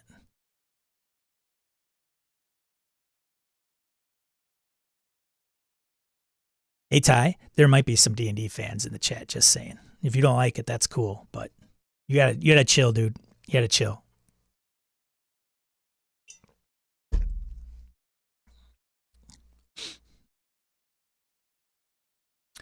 Wayne says, for those of you saying that OGL was cut and dried, I really think that's a question of hindsight being 2020.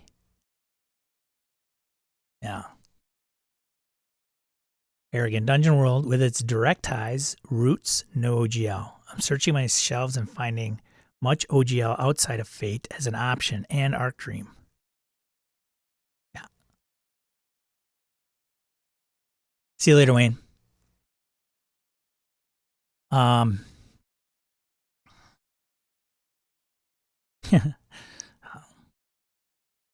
Crystal says, fair enough. If they want to change the licensing moving forward, for me, it's the alleged attempt that they are going to make and at altering deals from previous work that seems ridiculous. Well, here's the thing, Crystal. It's not so much changing the license moving forward. It's replacing the old one. And so the works that are based on the old one are automatically, I think, they can either separate themselves of the OGL moving forward, and then they can change their work. But if they reference the OGL, it becomes OGL 1.1, if I'm not mistaken, and that's going to have repercussions. So I just don't know why people just say, and they rip up the OGL and they just put out their product like some of the other folks have and call it a day. Like, I don't know if that's any big deal. Crystal said, I don't agree with their licensing changes moving forward, but it's their right, I guess, for sure. Absolutely. See ya, Joe. Everybody started to drop now. Eric says Black Hack uses OGL. Uh-oh. All right, see you, Eric. Where'd everybody go? Anyways, see you guys later. The Evil Hat has very specific advice on their licensing site for how to modify the OGL to protect your own IP. Interesting. Andy? Everyone meet RuneQuest. It's good stuff. Ascension Allmaker, good to see you. What about JRPG? JRPG. Did I ask you this before and not know what JRPG is?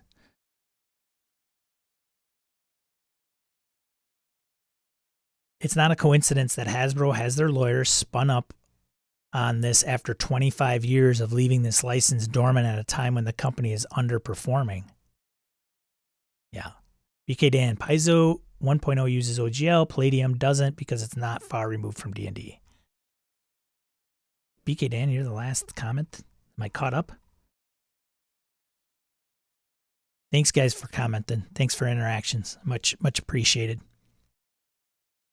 Japanese RPG, Final Fantasy, Bravely Default, and many others.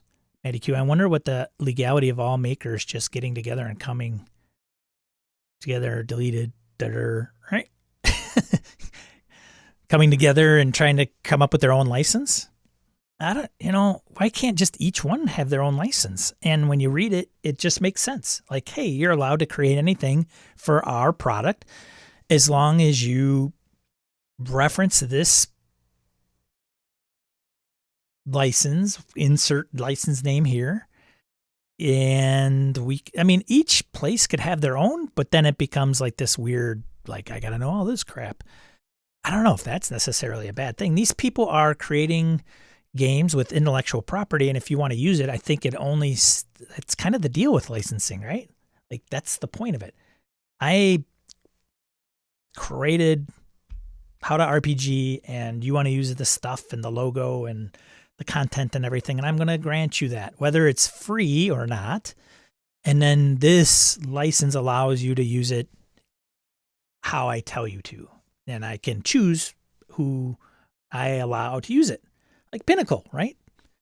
Pinnacle Entertainment. Who else? There's other games like, hey, I want to use Savage Worlds. What's the license look like? I'm sure Shane Hensley's like, here's the license.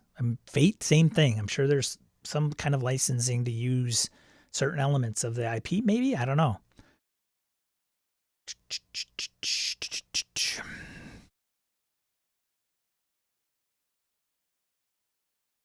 Everyone should do their own thing. Play nice, get along, have fun, making cool games. Yep.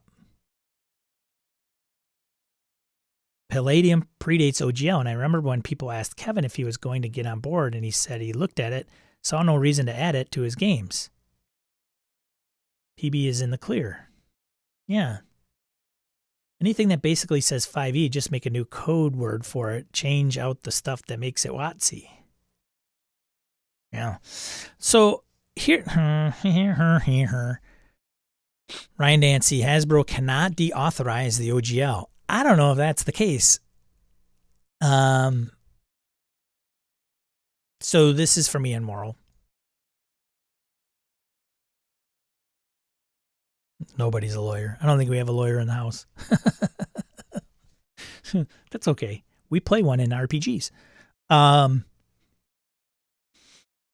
Former VP of Wizards of the Coast, who was very instrumental in getting Wizards, D&D, TSR, coming up with the OGL. My public opinion is that Hasbro does. Public opinion is tough in this case. Is that Hasbro does not have the power to authorize a version of the OGL. I have huge issues with that statement. Sorry, Ryan. I have an opinion that the sky is not blue. What are you talking about? If that had been a power that we wanted to reserve for Hasbro, we would have enumerated it in the license. I am on record numerous places in email and blogs and interviews saying that the license could never be revoked. But is it listed in the license that it is irrevocable? Irrevocable. Sorry. It's on the syllable. And Ryan also maintains the Open Gaming Foundation, which is the website I had seen with the license. So he must own that domain. But I don't know, but what does it mean to own the Open Gaming Foundation? So this is the Open Gaming Foundation. It's been nearly 20 years since the site was last updated, and this was updated 3 days ago. Can you imagine this thing sitting out there for 20 years and just got updated yesterday or 3 days ago? Math is hard. During that time, there's been a tremendous amount of open game content published. The objectives of the foundation were exceeded in every way. Open game content is now a standard and accepted method of publishing games, thanks to all who have participated in this great project since its inception. The site is not actively maintained. For now, we've updated this site to use SSL. Great. They've trimmed a lot of links to projects and services that are not immediately relevant. We're aware that Hasbro Wizards of the Coast is considering issuing a new open gaming license, and we're tracking that process. If and when they do release an authorized update to the OGL, if it remains in compliance with the philosophy of open gaming, we'll include links to it here on the site. The Open Gaming Foundation is a private organization dedicated to supporting the ideals of the open gaming philosophy. That game rules and material that use those rules should be free to copy, modify, and distribute. Well, if we go to the copyright space, why do we even need this thing?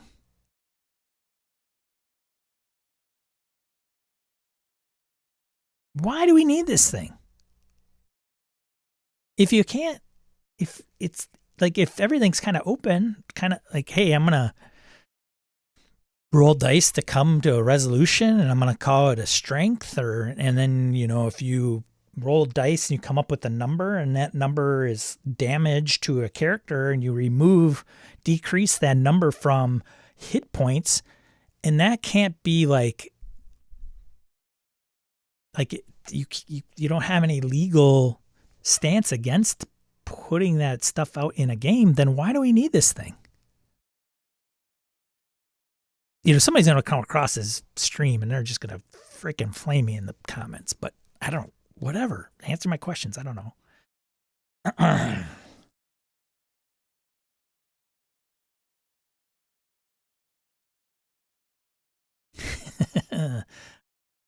Phil says, I wonder which company's games see a bump from this. Forbidden Lands, RuneQuest, Morkborg. Oh, wow. You see? You see? Anyways, so this is the open game philosophy. This will be interesting to read because I haven't read this, but I have an idea what it's going to be. So open gaming concept is based on the free software GNU general public license created by the GNU project. Right, that's where Ryan got all this inspiration from, was the open source software industry, Linux, things like that. Additional information and many useful links can be found at open source website. And also with open source licensing in the software industry, it's not as clear as you might think it is. Like, oh, it's open source, I can do this and that. Maybe. Oh, and then you get into the MIT license. Oh, that's different. Oh, there's stuff. You got to understand this stuff. You're going to dabble in it. Open gaming license means two things. One, game rules and materials that use those rules that can be freely copied, modified, and distributed. Which I don't even, okay. That's by law, right? In the US, I think. A system for ensuring that material contributed to the open gaming community will remain open and cannot be made closed once distributed. Well, there's another reference somewhere where basically if you have a license and you don't stipulate that it is irrevocable, then it is revocable by default. So, Mr. Dancy, if you didn't mean it to be irrevocable, then you have to stipulate it in the original that says, hey, and oh, by the way, this is irrevocable.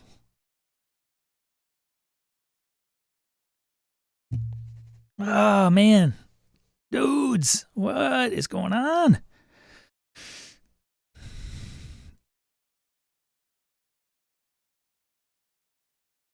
I don't know. Sometimes I don't want to read this garbage anyway.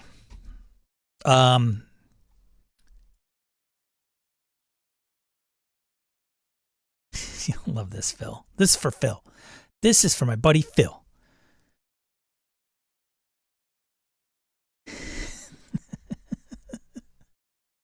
Hamilton, the Dragon DM, says, want to make content for great TTRPG community with a great open license agreement? Then look no further than Merkborg, no!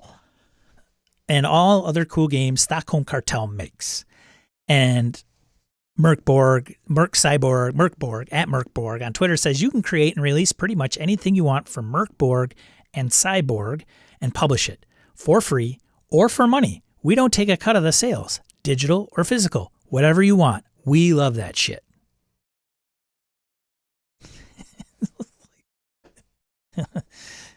And people go bonkers over that.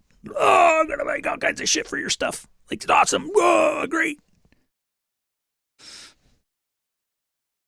Great. That's awesome, right? Oh, man, I got a cramp in my foot. Probably dehydrated.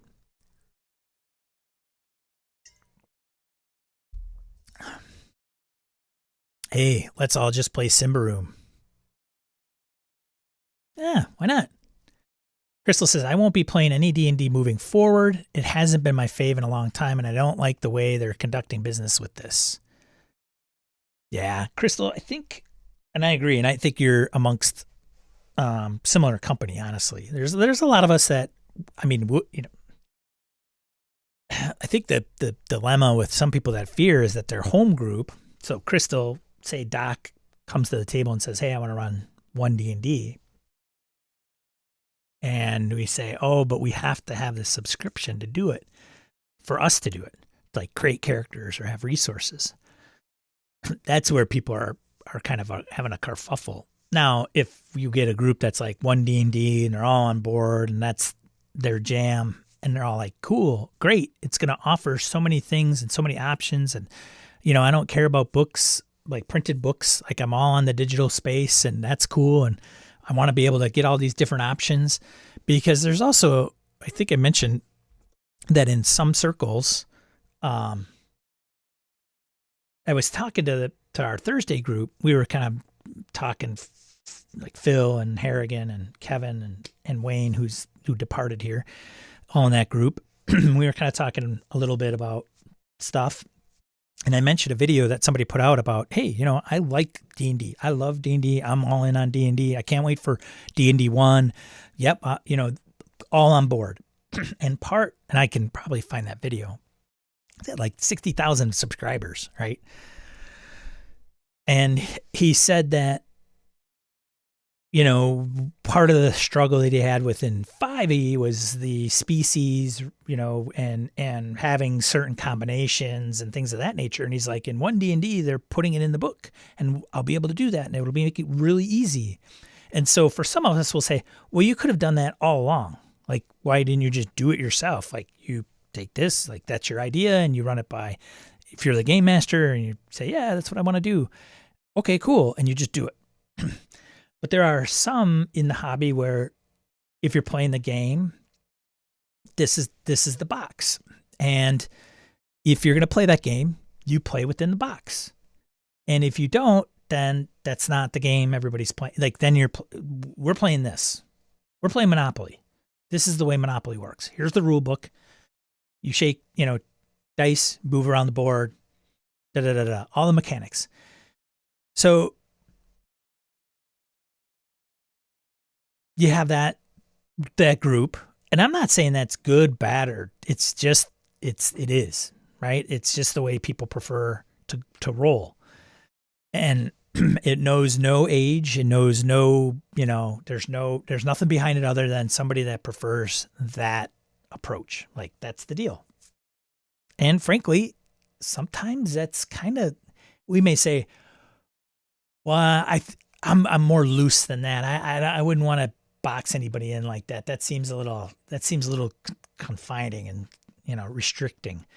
And yet at the same time, then something comes up in the game and you're like, wait a minute, hold on. It says right here, I should be able to do that. Like the spell is 15 feet. No, I'm sorry, you can only cast it 5. Well, but why? I'm the game master. I just, 5 feet. You can't do it 15. But it's listed in the book. Like, so sometimes we get into these weird, it's good at certain times, but it's not always applicable. And I think many of us understand when those things come into play and when they don't. But sometimes it can get a little wonky. But yeah, I don't know. I don't know why I went on that tangent. BK Dan, I don't know if you saw, I tweeted at TTRPG a link to a lawyer who's copyright lawyer who's also a player. So BK, depending on who you did that, I checked my Twitter account last night before, just in case, like you. I actually thought, I wonder if Dan might post something to it. So I haven't checked it as of this morning, so I apologize. But I think I might have that right in a second. So Crystal said that, but I can't imagine they'd be that concerned about people who are already playing lots of other stuff. Yeah, I don't know. Matty Q, the last 3 years worth of books has been awful, to be honest. Victor, we're behind you, Sean. Way behind you. Who keeps texting me? Oh, okay. Matty Q, what I do find kind of funny is that up until this happened, you couldn't go into a game shop and be like, hey, I want to run any other game than 5e. And people wouldn't even look at you. Yeah, it's the dynamics of the hobby is an interesting one. Now we're all talking about 50 other games. Well, it's funny, right? How something major shifts, change, like overnight. Pandemic. Phil, my D23 might start taking a Merc Borg slant. Hey-o. All right. I think I caught up in the chat. Thanks, guys. Good stuff. So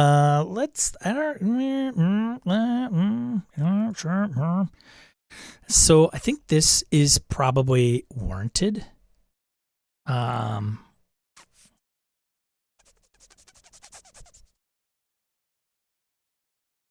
Where are you? Here.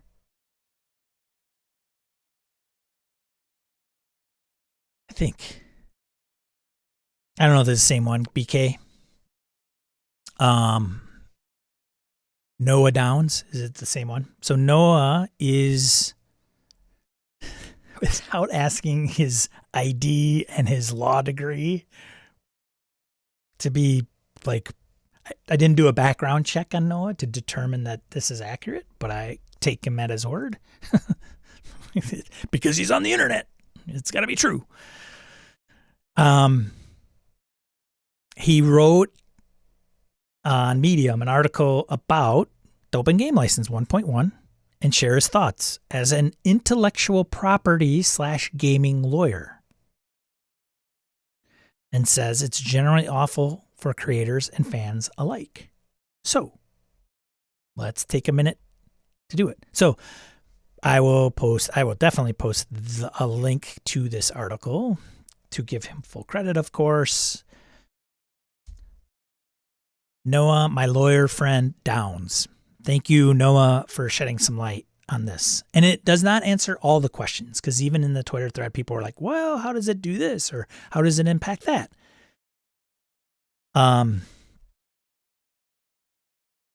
So if you aren't in the know, one of the online news sites got wind of the OGL 1.1. And if you go over to Wizards of the Coast Discord site, or any Reddit that is moderated and overseen and administered by Wizards, they're having mods delete them. So I went over to the Wizards Discord. It's like some people have taken screenshots that hey, I posted this and then I got axed. So they're squashing a lot of the discussion around this, and frankly, it might not even be fully baked.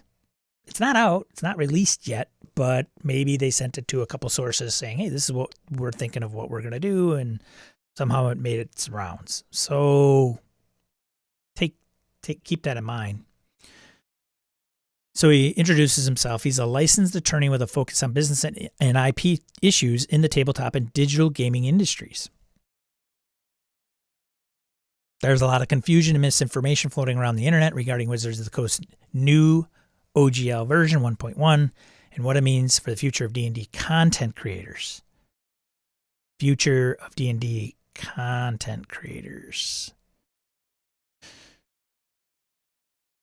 So OGL basics. First, let's get some terms out of the way.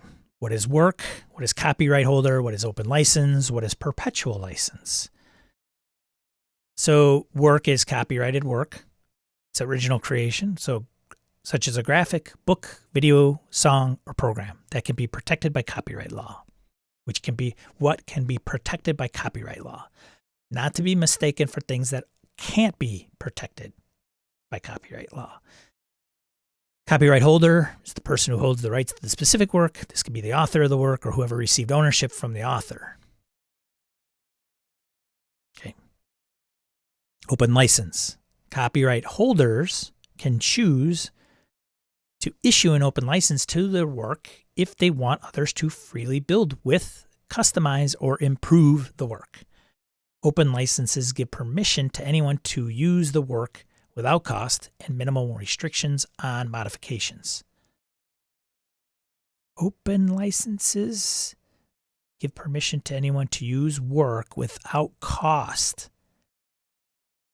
Interesting. Oh, okay. So an open license is just determining the type of license. So maybe a closed license would be with cost, which is strange because I know in the OGL they're asking for, like, there's a threshold of a $750,000 revenue where royalties would be involved.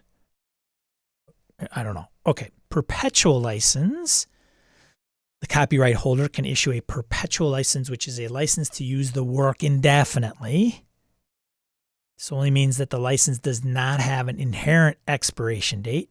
It can still be terminated or revoked.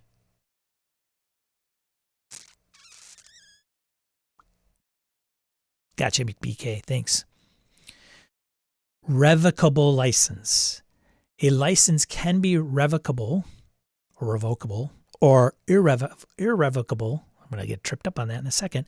If a license is irrevocable, then it cannot be revoked by the copyright holder. If a license is revocable, then you guessed it, it can be revoked by the copyright holder. If the license does not say it is irrevocable, then it is revocable by default.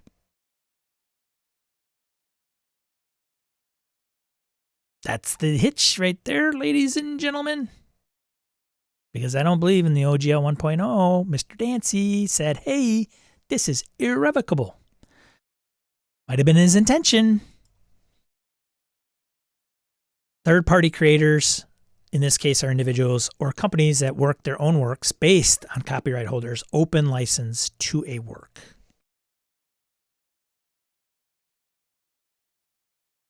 So what's happening?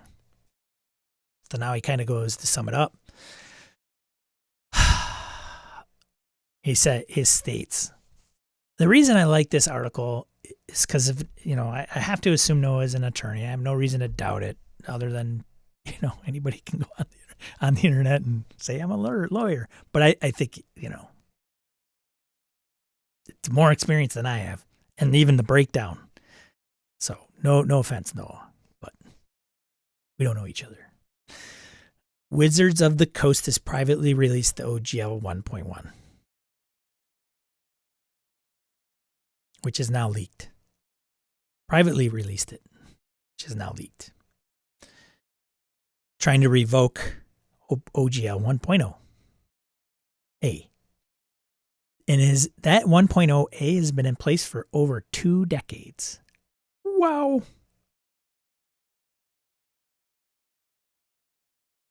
The OGL 1.0 A is a perpetual but not irrevocable open license that allowed third-party creators to build thriving tabletop industry that we all have enjoyed, from players to publishers and everyone in between. Companies like Paizo, Alchemy RPG, Cobalt Press, Hit Point Press, Griffin Saddlebag, DMD Dave, Loot Tavern, and many more have sprung up or experienced significant growth because of the terms of the OGL 1.0. Have they? So there's some wording that he uses that I'm kind of scratching my head at. And it just may be me overanalyzing things. they sprung up and experienced significant growth because of the terms of the OGL. But what if, Cobalt Press, obviously, I mean, they've written for Wizards. But I mean, some of these folks, if they didn't use any IP, why couldn't they have just put out their work other than, whoa, it's OGL. That's a marketing thing. Here's my money. Right? Like there's an association, false maybe, but nonetheless exists, that says, oh, it's OGL. Then I could, oh, it's open. It complies with the OGL. Therefore, I can use it in my D&D game. Well, you could use it in your D&D game, whether it's OGL or not, honestly. But we're not talking about using it. We're talking about them publishing it. So OGL 1.1 is not an open license, although WotC tries to claim it is. So can they call it an open game license? I don't know. It's a severely restricted set of licenses, commercial and non-commercial, that grant WotC broad rights to the works of third-party creators. That's huge. So remember what works are. Whoa. And requires incredibly high royalty percentages in exchange for continuing to create. Third-party creators who agree to this grant WotC the right to reprint, distribute, and otherwise exploit the third-party creator's works without any compensation, and also require the third-party creators to pay WotC a royalty if the third-party creator finds enough success with their work.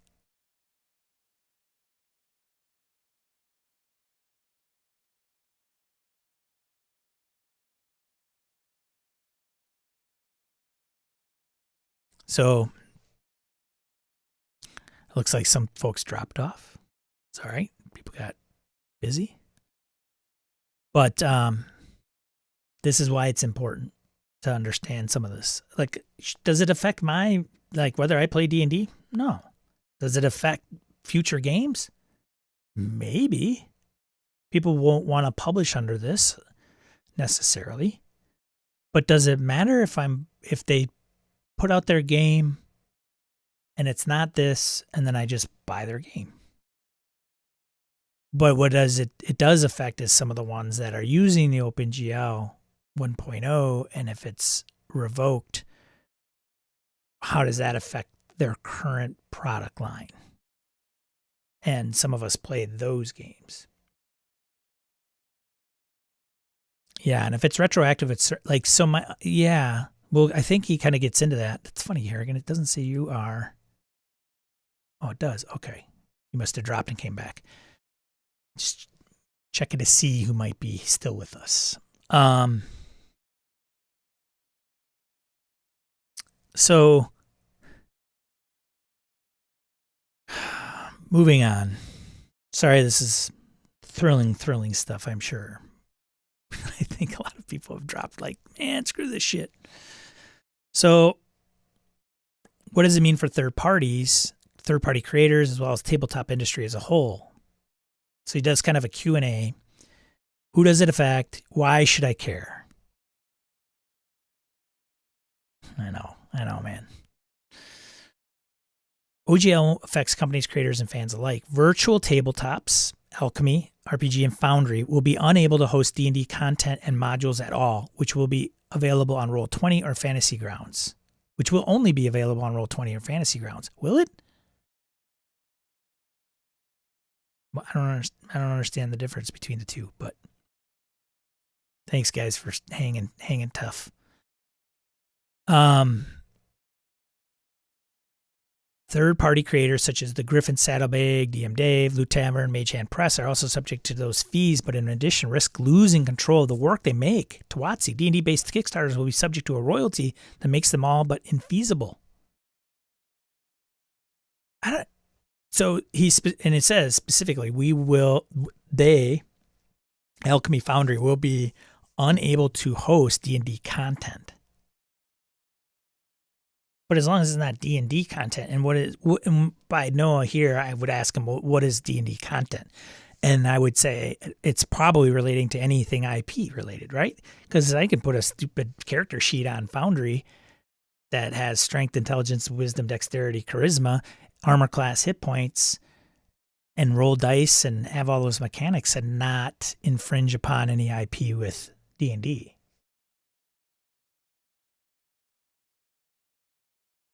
Thinking modules and maps, they mean. From Wizards, right? Could it be no content that includes the new OGL? I think it could, for sure. Like anything, yes, I would imagine. Anything that falls under the new OGL, they're not going to be able to put on there. But they could, like, that makes sense. Yeah, right. I'm thinking, like, I'll just put up 5e or whatever.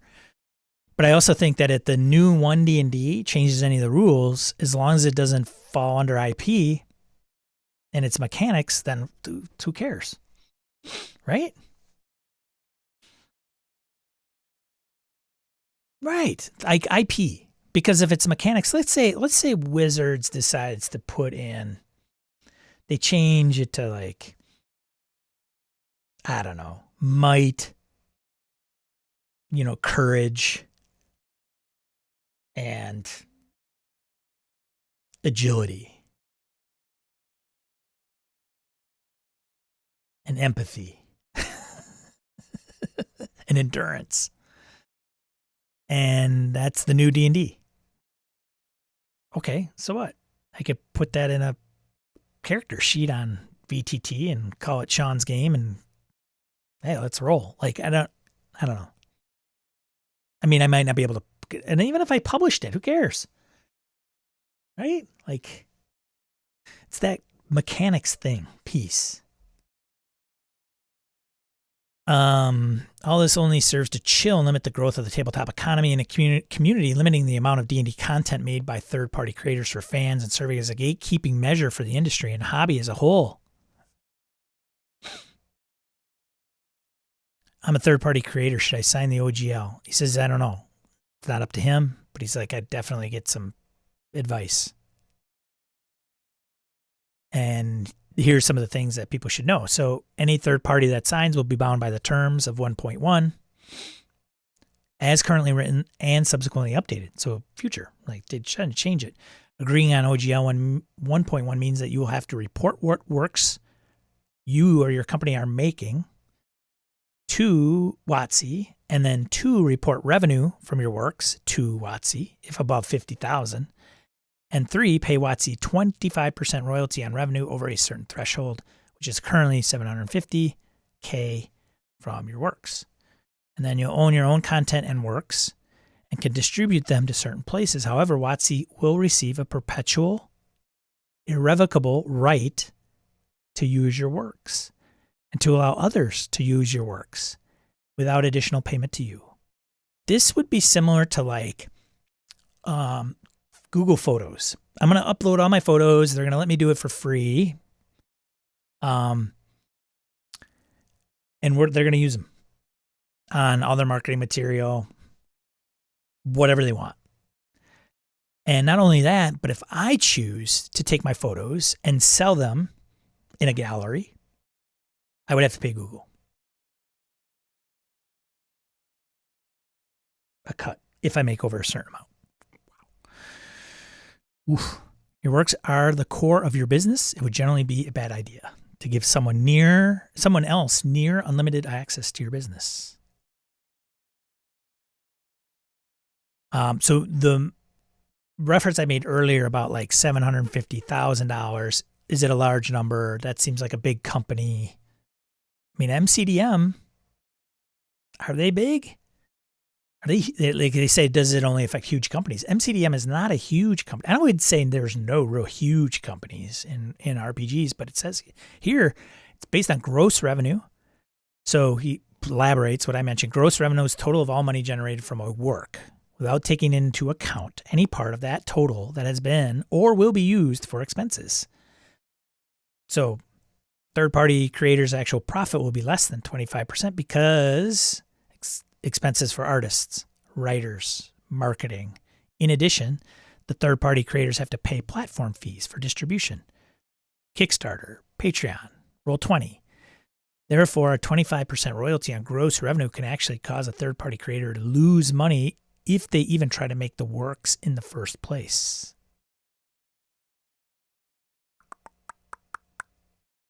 Ooh.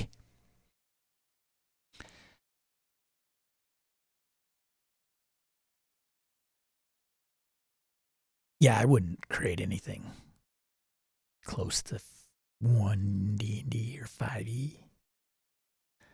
Zero Theory says that's a bit different too. The old GL, there wasn't anything to sign. You just posted the license in your work. Right. I wonder if people said you're going to sign this, if people would be like, oh, no way, man. So like they just post it in the back of their product and like, yeah. And maybe by doing that, they're adhering to it, right? I don't know.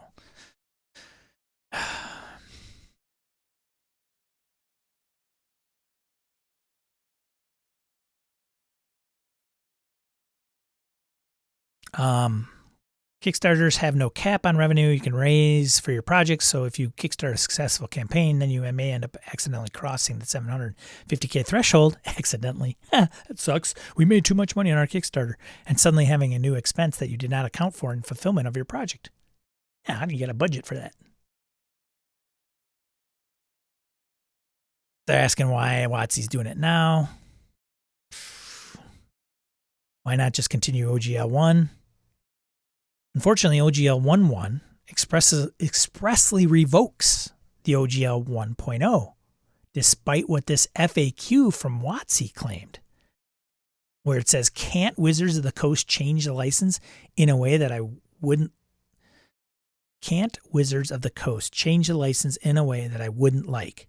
Yes, it could. However, the license already defines what will happen to content that has been previously distributed using an earlier version in Section 9. As a result, even if Wizards made a change you disagreed with, you could continue to use an earlier, acceptable version at your option. In other words, there's no reason for Wizards to ever make a change that the community of people using the OGL would object to, because the community would just ignore the change anyway.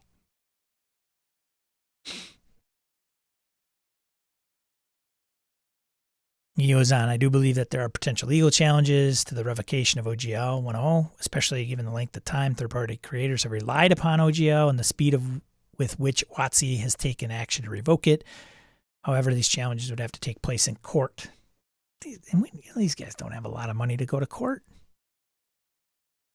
Unless they come up with some weird foundation and they pay foundation and they all agree like, hey, we need to come together in case this all brings us all down. I don't know. But then if you're not publishing anything near the 5e D&D or the 5e, the D&D spectrum, who cares? The problem is a lot of people make some money off of this. That's the problem. I mean, some of these are individual creators. There's one YouTuber I watched right before the stream. I mean, that's kind of her livelihood. And so if they kind of implement this and she has to adhere to it, it's devastating for her business.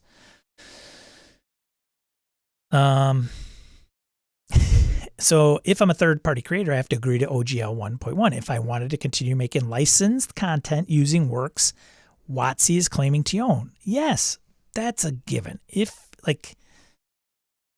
Yes, you would. That's their license to anybody. The next question, and if I don't, I'm at risk of getting sued. Yes. But that's kind of a no-brainer. Like, I can't go out and like put Harley Davidson on jackets and sell them. That's the deal. But in 1.0, I could. Kind of. I don't know. I'd still think, no, because that would be IP. That would be IP. So it's like some of this is, you're really kind of never allowed to. Oh, I don't know. There has to be something else we can do. Yeah. There's OpenDD, hashtag, da-da-da, if you have any questions.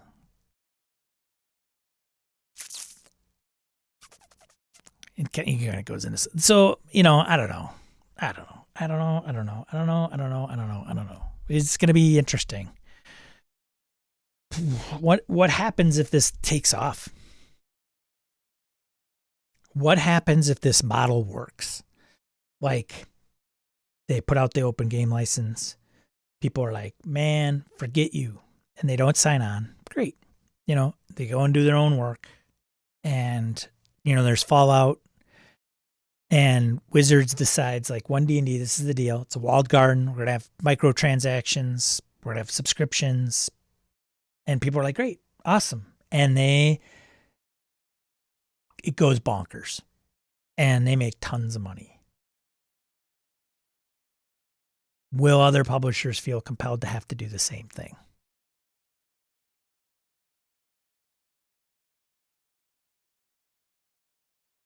I think that's another thing some of these folks don't understand. Is not even the fallout necessarily, but what if it's like, what, we're doing this wrong? Demi-plane, right? Wizards has the monetary capital resources to make this happen, and many game companies don't. But if they lean on like Demi-plane, okay, so here's something you want, just armchair quarterback guy streaming out of his basement, literally, to mention. Demi-plane gets some of these creators, and Demi-plane charges subscription, and they are using the works from these creators, and these creators are getting a cut. Like, they say, hey, you can use our work. Here's our license. Here's the contract between Demi-plane and Free League.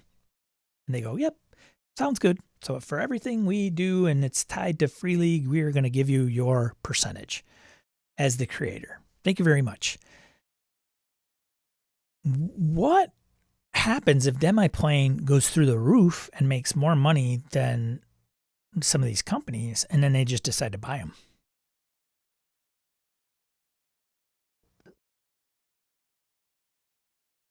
Can they do it? Is the future of gaming the Demi-planes and because Demi-plane right now is not that. They're not that. So, I don't want to put them in the same bucket, but they are a digital online software as a service tool set for the RPG hobby, period. Like, that's it. That's their model. Their model is, we charge a subscription and we use other people's works. Okay, we should probably start using some of these terms, right? We use other people's works, and digitize it and put it in a format that you can easily digest via online or digital device.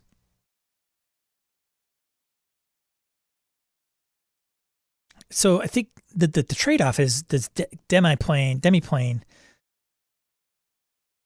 mean, right now, I would say that their model is not to create RPGs. It's to create a platform to serve RPGs via digitally. Not books, not analog, right? Analog. I tried to get that thrown around and people were like, no, I don't like that term. But what if eventually they say, hey, we're going to do our own RPG?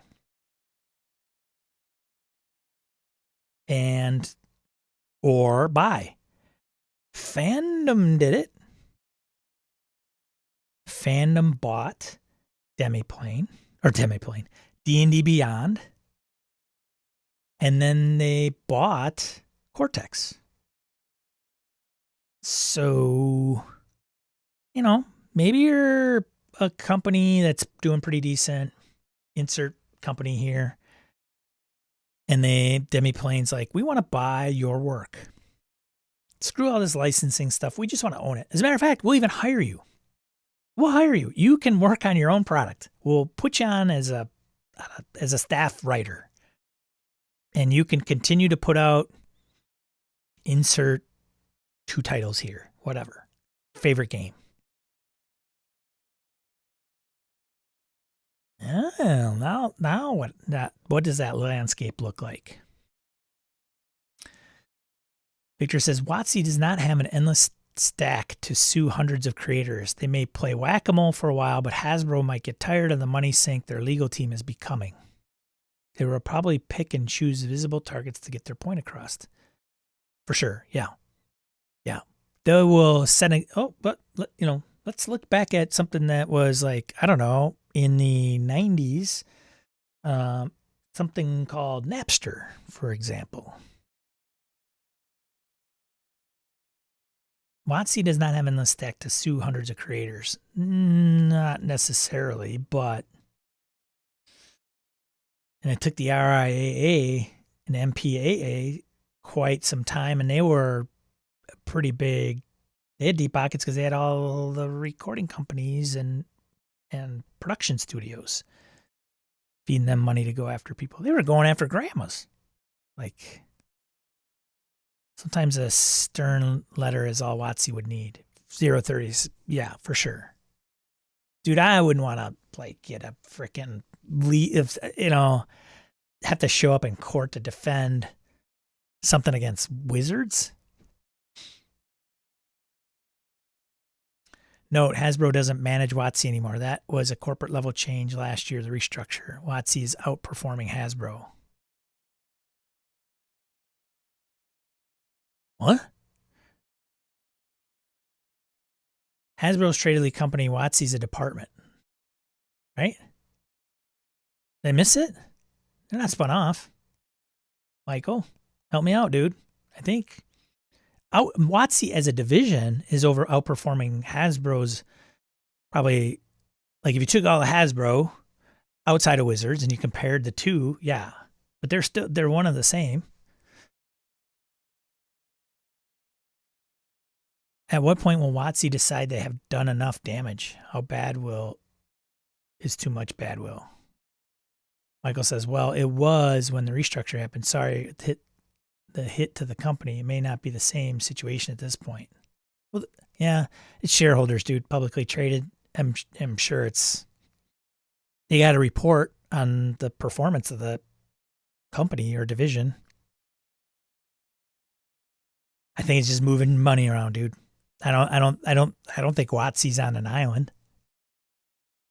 They were when they were a subsidiary, probably more so, but now they got Hasbro money.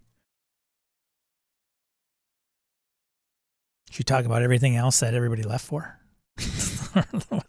or tuned in for? There's a few other things. Like I know BK, you probably sent me that link to another attorney stuff. There's a couple others. Like I think there is there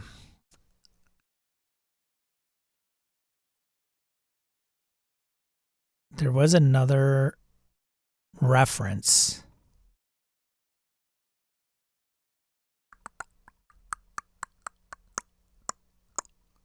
Yeah, see, this is the one that was kind of interesting to me. Another attorney.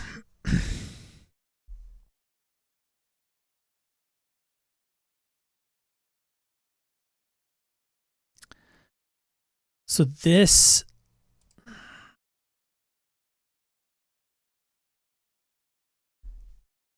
there's Nelson. The loud voices at this point are YouTubers and developers that are going to get hurt by the change. I don't know if it's filtered down to the casual gamer that started D&D in the last year or so. Yeah, and I don't know if they really care. I mean, some will, but I mean, I think there's some there was a discussion on the Discord. Nelson, about some of the gamers, like I think Ange or somebody was mentioning how she knows somebody who's been gaming in D&D for like 20 years. They don't know anything about conventions. They don't play any other games. They don't know they don't know anything about the authors. Like when Brett and I, we used to talk about this, right? Like alpha gamer. I think it's kind of a bad term, but the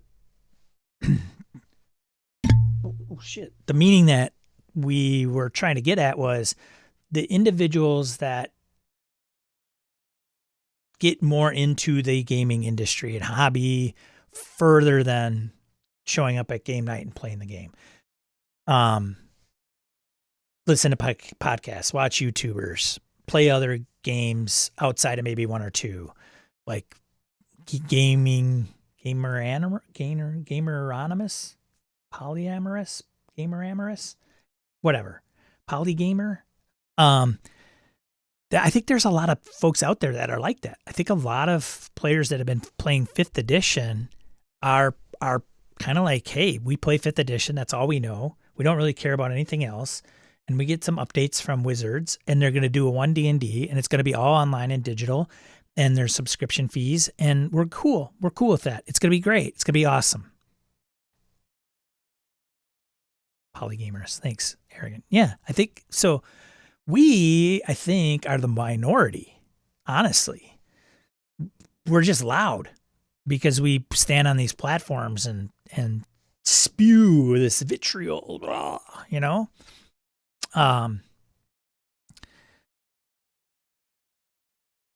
So I agree. When you say I don't know if it's filtered down to the casual gamer that started D in the last year or so, I agree. And I don't, even if it does, I don't know if they'll even like, dude, I don't want to listen to those guys. And some of the YouTubers, like, I don't know if they're playing 5th edition. Some of them are, active, or if they're publishing things that are based around the OGL and how it impacts them. I'm not, even Brett's put out Streets of Avalon. I have no street cred. Like, I'm one of the guys that probably pisses off I know it pisses off a few people. Arrogant and I know this, how these influencers, they don't even have a cred, man. I don't even know what they're doing, what they're trying to attempt to do, and why people even listen to them. I mean, they've never designed a game and never put out a product. I mean, they're just worthless. I mean, there's like attention whores, Okay, sure, fine, whatever. But this is information to disseminate. Like, folks like anybody here can go and look it up, but I don't know. I don't know what I'm doing here. Nelson, VTT with the Unreal Engine may be the thing that gets my kids to ask if I could teach them D&D. Right, Nelson. Spews positive forces. But you're right, Nelson. Some of these folks, I'm telling you, I'm going to find that link and I'm going to put it in our Discord. This guy is excited about the division of D&D. You know what? Good. Great. Fantastic. Yes, Sean, but it's going to ruin the lives of others. It's going to impact people. Does that guy care? No. He probably doesn't care any more than, I got this iPhone. How is it made? Do I know the working conditions under which this is made? Still got it, still own it, still paid for it. I mean, ignorance, sticking your head in the sand. Sometimes it's just like, hey, man, it's just what we got to do to get by in life. And I don't know, that's kind of nihilistic, but, I just, some folks are going to love D&D. And you know what? There's some individuals that aren't even playing D&D, and they're going to come into 1D&D, and they're going to know about it, and it's not going to come from a brother, sister, cousin, whatever. They're going to find it because it's huge, because they found it in a movie, and they want to play the movie, or something like different than us, and what we find interesting in gaming, and how we found our entryway into gaming. And they're going to get in there, and they're going to pay their $5-10 a month and a couple dollars to make some tweaks to their character, and pay for a subscription fee for an artificial intelligent DM to run their game group through a certain scenario. And you know what? That AI GM, they're going to have a voice, and they're going to be able to hear.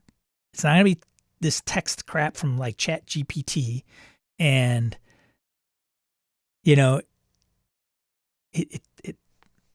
we GMs, man, we're probably on the cutting block, and those individuals are going to love the game, and they're going to pay for all that, and they're going to have a great time.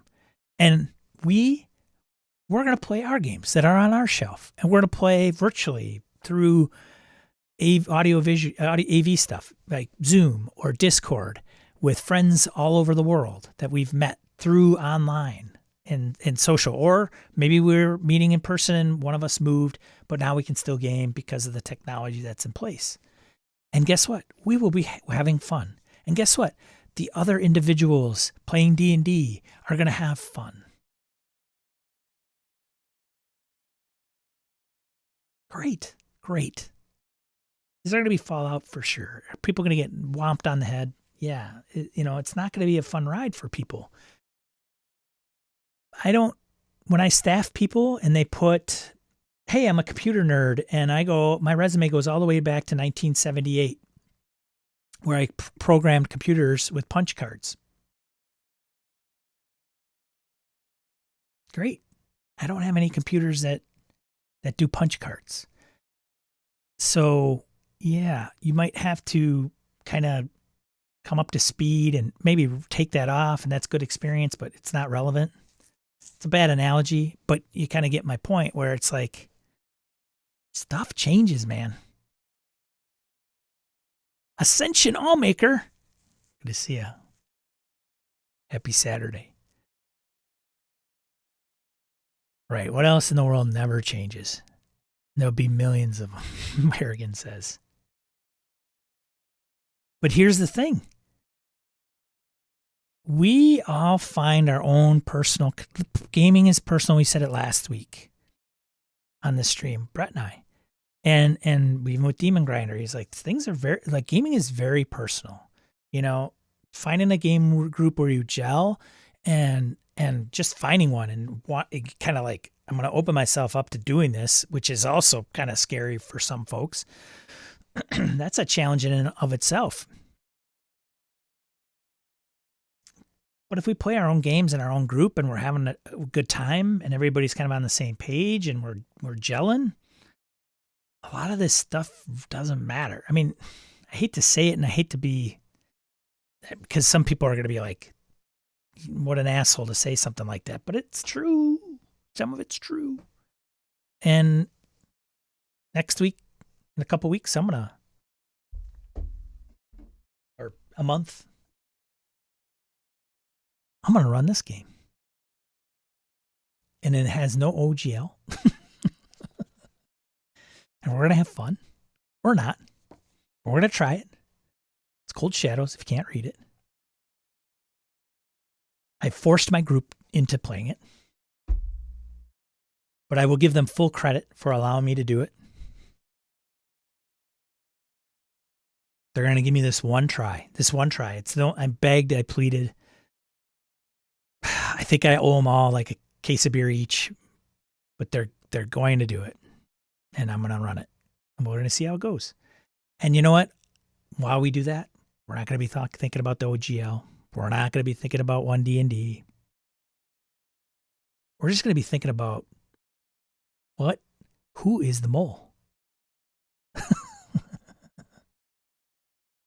Adrian, morning. You didn't miss it. Hey, good to see you. I'm still here. It was a mixed bag, Adrian. We had a full house, and I think I scared everybody off because we got into OGL talk. I don't know if it was educational. I don't know if it shed. I know I am learning a lot. I was under the impression where like the open game license is like this irrevocable standard that's out there that anybody can use for any of their games, and it kind of stipulates like this is the property that you can use and everything else you can, and any IP that's specifically listed you can't, and everything's great. And oh, by the way, it can be never be taken away. You can't put the genie back in the bottle. Wow, was I wrong? There you go. Hey, look at that. I'm wrong. Hey, sign me up. I'm wrong. And 1.1's not out, so we'll see how it changes and morphs. I don't know. But let's face it, Wizards is part of a publicly traded company, and they want to make money. They think it's under monetized, and they think they've got a decent model, and digital is the platform that they're pursuing. Game stores are going to be affected. There's going to be designers, third-party publishers that are going to be affected for sure. I don't know. But there's other games. And guess what? 5th edition isn't going bye-bye. If you own your 5th edition books, guess what? You can play 5th edition. And frankly, there's a ton of third-party 5th edition books out there. The only caveat is if they adhere to the OGL, they can't reprint it using the same license because it'll fall ultimately under 1.1. So if they remove it and they don't reference anything that's Wizards specific IP, I think they're going to be good. I think that's what they have to determine.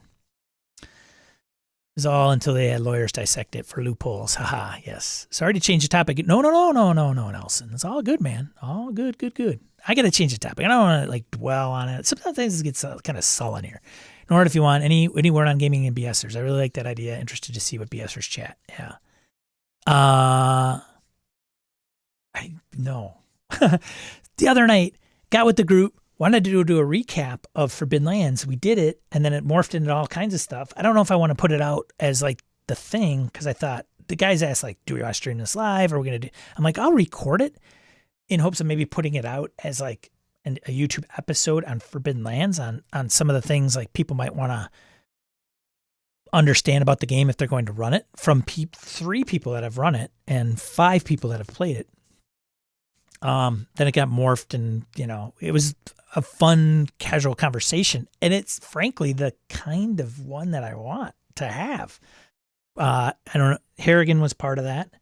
I think he's the only one still online that was in that, and frankly that's kind of the jib jab banter I want to have, only live. I just won't be, I don't know how. I just have to do it. Like Monday nights, boom, 8:00, start up the stream, YouTube. Bap, here we go. We got, 3 people on. Topic du jour. Could talk about this, some of the details. People got to understand I don't know if they got to put themselves out there, but hey, you're going to be on a stream and we're going to talk about this stuff. And if you have opinions, that's great. And frankly, I'm okay with a stronger conversation. That's probably not what I'm going after, but I would be more open to like somebody coming in. I'm not bashing something necessarily, but being more vocal, right? And yeah. Anyways, I'm more than happy to play other games. So many unused games in my shelf. Yes. A recap would be excellent to see after the campaign. It's still coming out, Victor. I think I got what I put down 10. I think I still got 5 to put out there.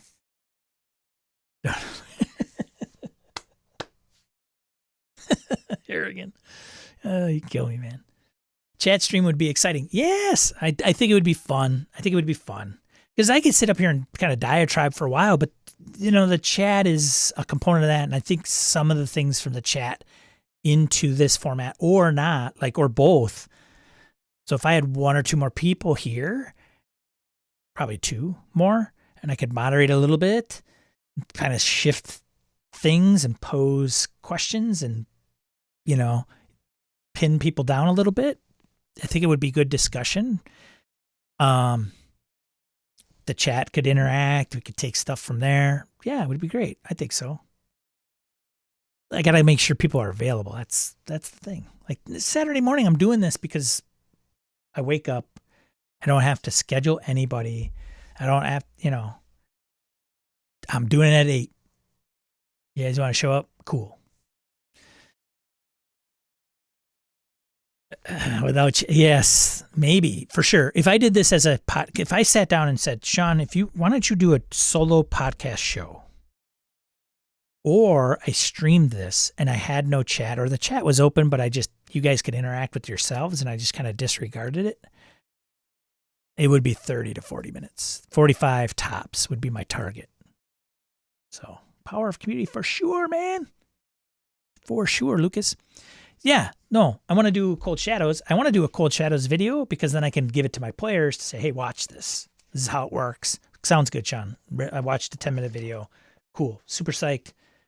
Hammer out the high-level stuff and then get things going. So, Victor, thank you so much. I appreciate the compliment and feedback. Good to know. I would hope that you like it. I don't know if you need to love it, but I hope you like it. Otherwise, I don't know. I'd have to wonder why you're here. Oh, man. It's been a ride. This is great. Like I said, if it wasn't for you guys showing up, like if I just did something stupid and you guys, that guy went off the freaking deep end and jumped the shark and bounced, I wouldn't do this. Got to record a how-to video for some peeps got interested in playing in my Quantum Black Ubiquity game. Interesting. Quantum Black. Sounds ominous. I still got time. It's like, man, this is a record stream. Let's like do this. No dogs are up yet. Wife's sleeping in. Let's get into some levity, huh? Let's get into some levity. If you guys can stick it out. If you can't, that's cool. I understand. I only put like till 10. But, you know, why not, right? So this is the Ryan Dancy stuff. This is OpenGL stuff. This is OpenGL stuff. News. There we go. Crowdfunding. No crowdfunding. Print. Here we go. RPG print news. Heyo, Blade Runner. Get it in print. $50. Starter set. Woot, woot. The box set. It's not even starter. It's probably box, I would say. I think it has rules. Yeah, it has 80-page condensed rule book, which is, I think, all you need to run the game. It's a great game. I'm a big fan of Free League. I am partial to Free League. I am a shill for Free League. To consider the source. So if you like this, I'm running it at BSRCon for 4 lucky individuals on Friday. I'll probably run it again eventually for 4 other lucky individuals. It's great. It's got some cool dynamics. It's not typical D6 based Year Zero engine. It's more kind of a morph of Twilight 2000 and, you know, the different die types. So it's good stuff. That's out there. You can get it. Oracle Generator, Dragon's 5th edition. Oops, that's this one. Yep. Scroll too far. Box set of 5 decks of 60 cards, including contract and counties, epic adventures, political intrigue, relics, artifacts, and simple side quests. Achtung! Cthulhu, Behind Enemy Lines, Mission Dossier 1 for 2D20 Achtung Cthulhu hardcover supplement. You can get that in print. Creature feature by Palladium. Those guys are still around, kicking it out. Awesome softcover supplement. Set in the modern world as seen through the lens of mystery and the supernatural, a lens that reveals clearly the things, the creatures and powers that science says are not real. What? How to Defend Your Lair by Simon & Schuster. Keith Amon. That's why. It should be by Keith Amon. What? Simon & Schuster. Hardcover. Keith did The Monsters Are Smarter Than You Think. Something along those lines. It's great. It's super awesome. I would recommend any game master to listen to it or read it. It's specifically 5th edition. The monsters know what they're doing. It's super concentrated on 5th because he takes some of the mechanics of the 5th edition monsters and explains like why they would do certain things. Like it's not always like, oh, you run into 5 goblins, let's roll for initiative. Like there's motivations, like kobolds are tricks, you know, traps guys, trap creatures. And it's a a good book. And I started kind of zoning out because I'm like, next monster. But like, if you want to change up combat and monsters and how they're run and portrayed, and they're not dumb and they're not always fighty, it is a great book. It's a great book. Can't recommend it enough. So this, How to Defend Your Lair from Keith, concentrates on the theater of battle instead of in randomly generated dungeons. Explains where the fight takes place is just as important as who is doing the fighting. Uses real-world principles of building security and area defense. Like, if Keith were running a game, I would just want to watch it to see how he runs it because his books are so like, if he incorporates quarter of what he puts in his books, they must be great games. Yeah, it is good stuff, Nelson, for sure. Yeah, he has a total of 4 books, at least, I think. That might be his 4th one. But yeah, great stuff. I took inspiration from that book for my Dungeon 23. Oh, this one right here? That's awesome. Shout out to freaking Keith, man. Doctor Who, the role-playing game, 2nd edition. Not a big Who guy. More of a Dr. What or Dr. Why. Cubicle 7, $40 starter set. So you get 5 pre-gens, 2 rules reference sheets, 60 story point tokens, and 3 custom dice. An echo chamber, I think. Yeah, a few things in there. Starter sets are cool. They're cool, man. DCC dice. right? Supernatural Starseeds RPG dice, Velos Crystallized Creations RPG dice, Eldritch Ruins, so some DCC RPG dice, and Mutant Crawl Classics RPG, the new Peter Mullen cover, which they didn't picture, isn't there? Bummer. So more DCC stuff. Oh, I see. The dice are made for DCC and MCC, but I don't know what it's. It says the new Peter Mullen cover. Anyways, Savage Worlds Superpowers Pawns box set. If you like pawns, 140 of them. Super cool, man. I see so much content for DCC. It seems to be a majorly thriving. Adrian, do you play DCC? Have you played? Do you have the book? And would it be a game? And if you haven't, is it a game that intrigues you? Does it pique your curiosity, shall we say? Crowdfunding news. Sands of Doom, 5th edition. Is it funded? Yeah, it's funded. It's at like almost $200,000 of $30,000 by Mr. Rex. Wow. An army of 30,000 undead gnolls marches on a tiefling city. Are you prepared to stop them? The quick answer would be no. Levels 1 to 11. Well, I hope the war doesn't start when I'm level 1.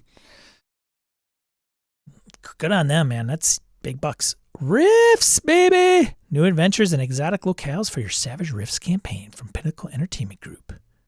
Wow. Crowdfunding on Game Changer, not on Kickstarter. So I don't know if it's funded. My guess is that it probably is. $135 is the coolest pledge. Get you the PDF print versions of the box sets, books, maps, pawns, and more. That's, if you get all that stuff, whoa. Whoa. Whoa, whoa, whoa, whoa. Whoa, whoa, whoa. Adrian says, just the big male one. I've only played the level 0 funnel. Yeah. The main one, you said. Yes, the big main one. Yeah, that's all you need.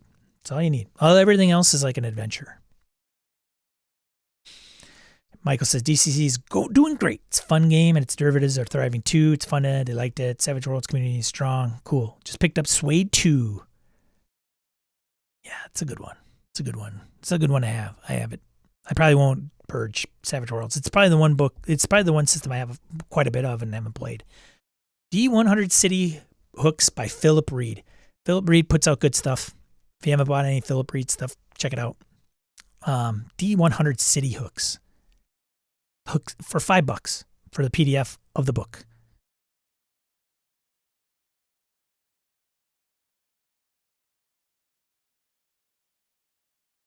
Performed an experiment with his latest D100 City Hooks. Fantasy RPG encounter ideas between 2022 December and the last week. If the campaign reached silver bestseller status, he'd add 4 additional pages to the 26-page PDF. If it reached Electrum on drive-thru, he'd add 2 more, and Gold would add another 4. Look at that.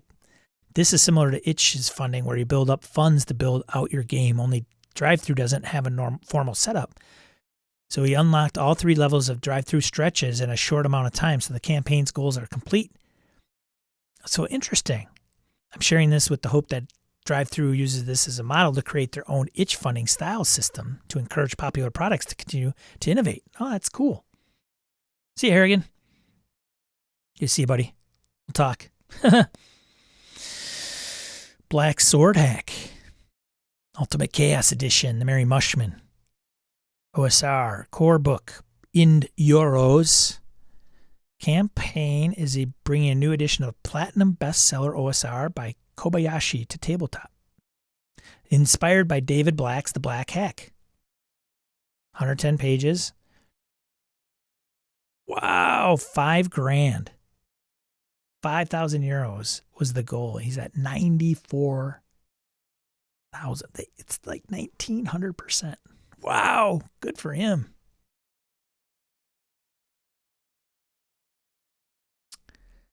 Adventures of Combat and Quest Intro Edition. Original system for the PDF. It's funded. $250 goal. Hey, 60-page project.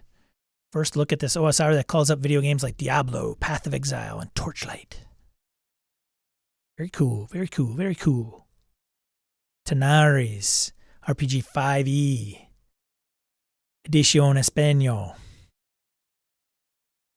from Dragori Games. So 5th edition, kickstarted, funded. So 2, right, this week?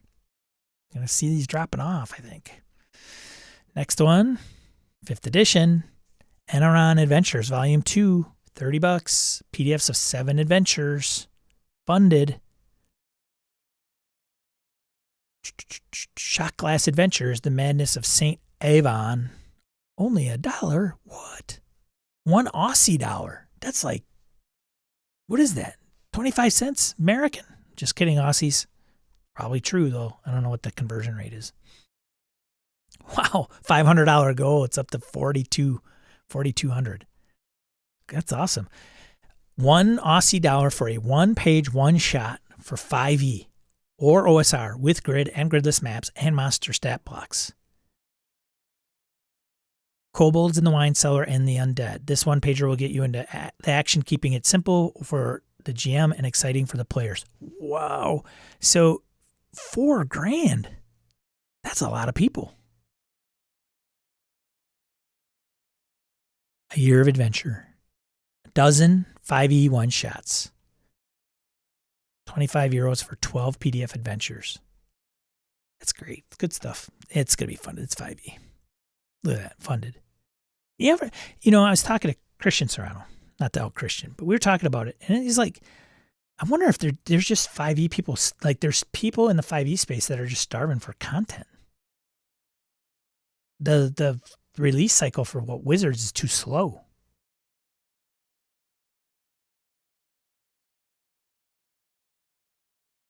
I don't know. Stepped away for a while. Did we solve the OGL? Yeah, it's solved. Orcus, come on, man. What do you think we're doing here? What do you think we're doing here? Solving something. We're on to world peace, bro. Get on the train.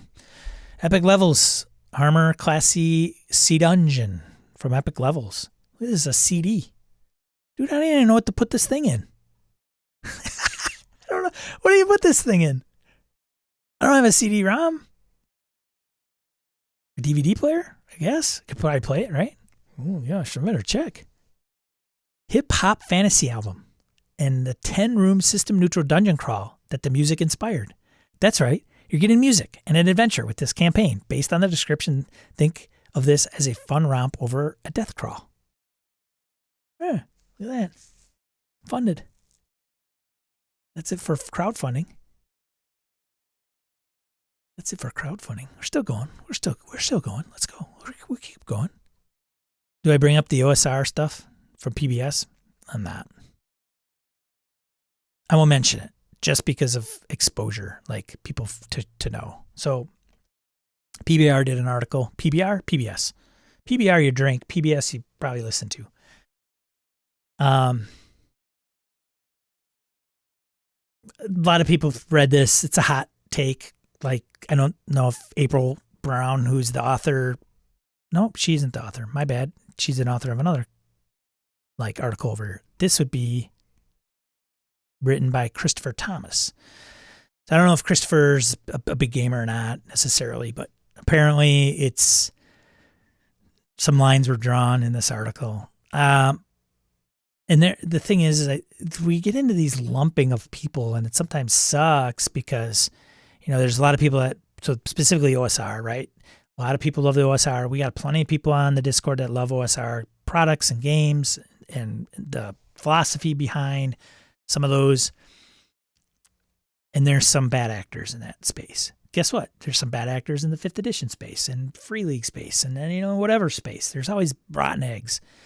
So it's just unfortunately because I think this was that angle. Like, hey, D&D's trying to be more inclusive and the OSR isn't. And it's like, well, that's not necessarily true. So if you haven't read the article, you could do it. I actually have not read it. And as some people have said on the Discord, well, that's a take. So everybody should be welcome at the table.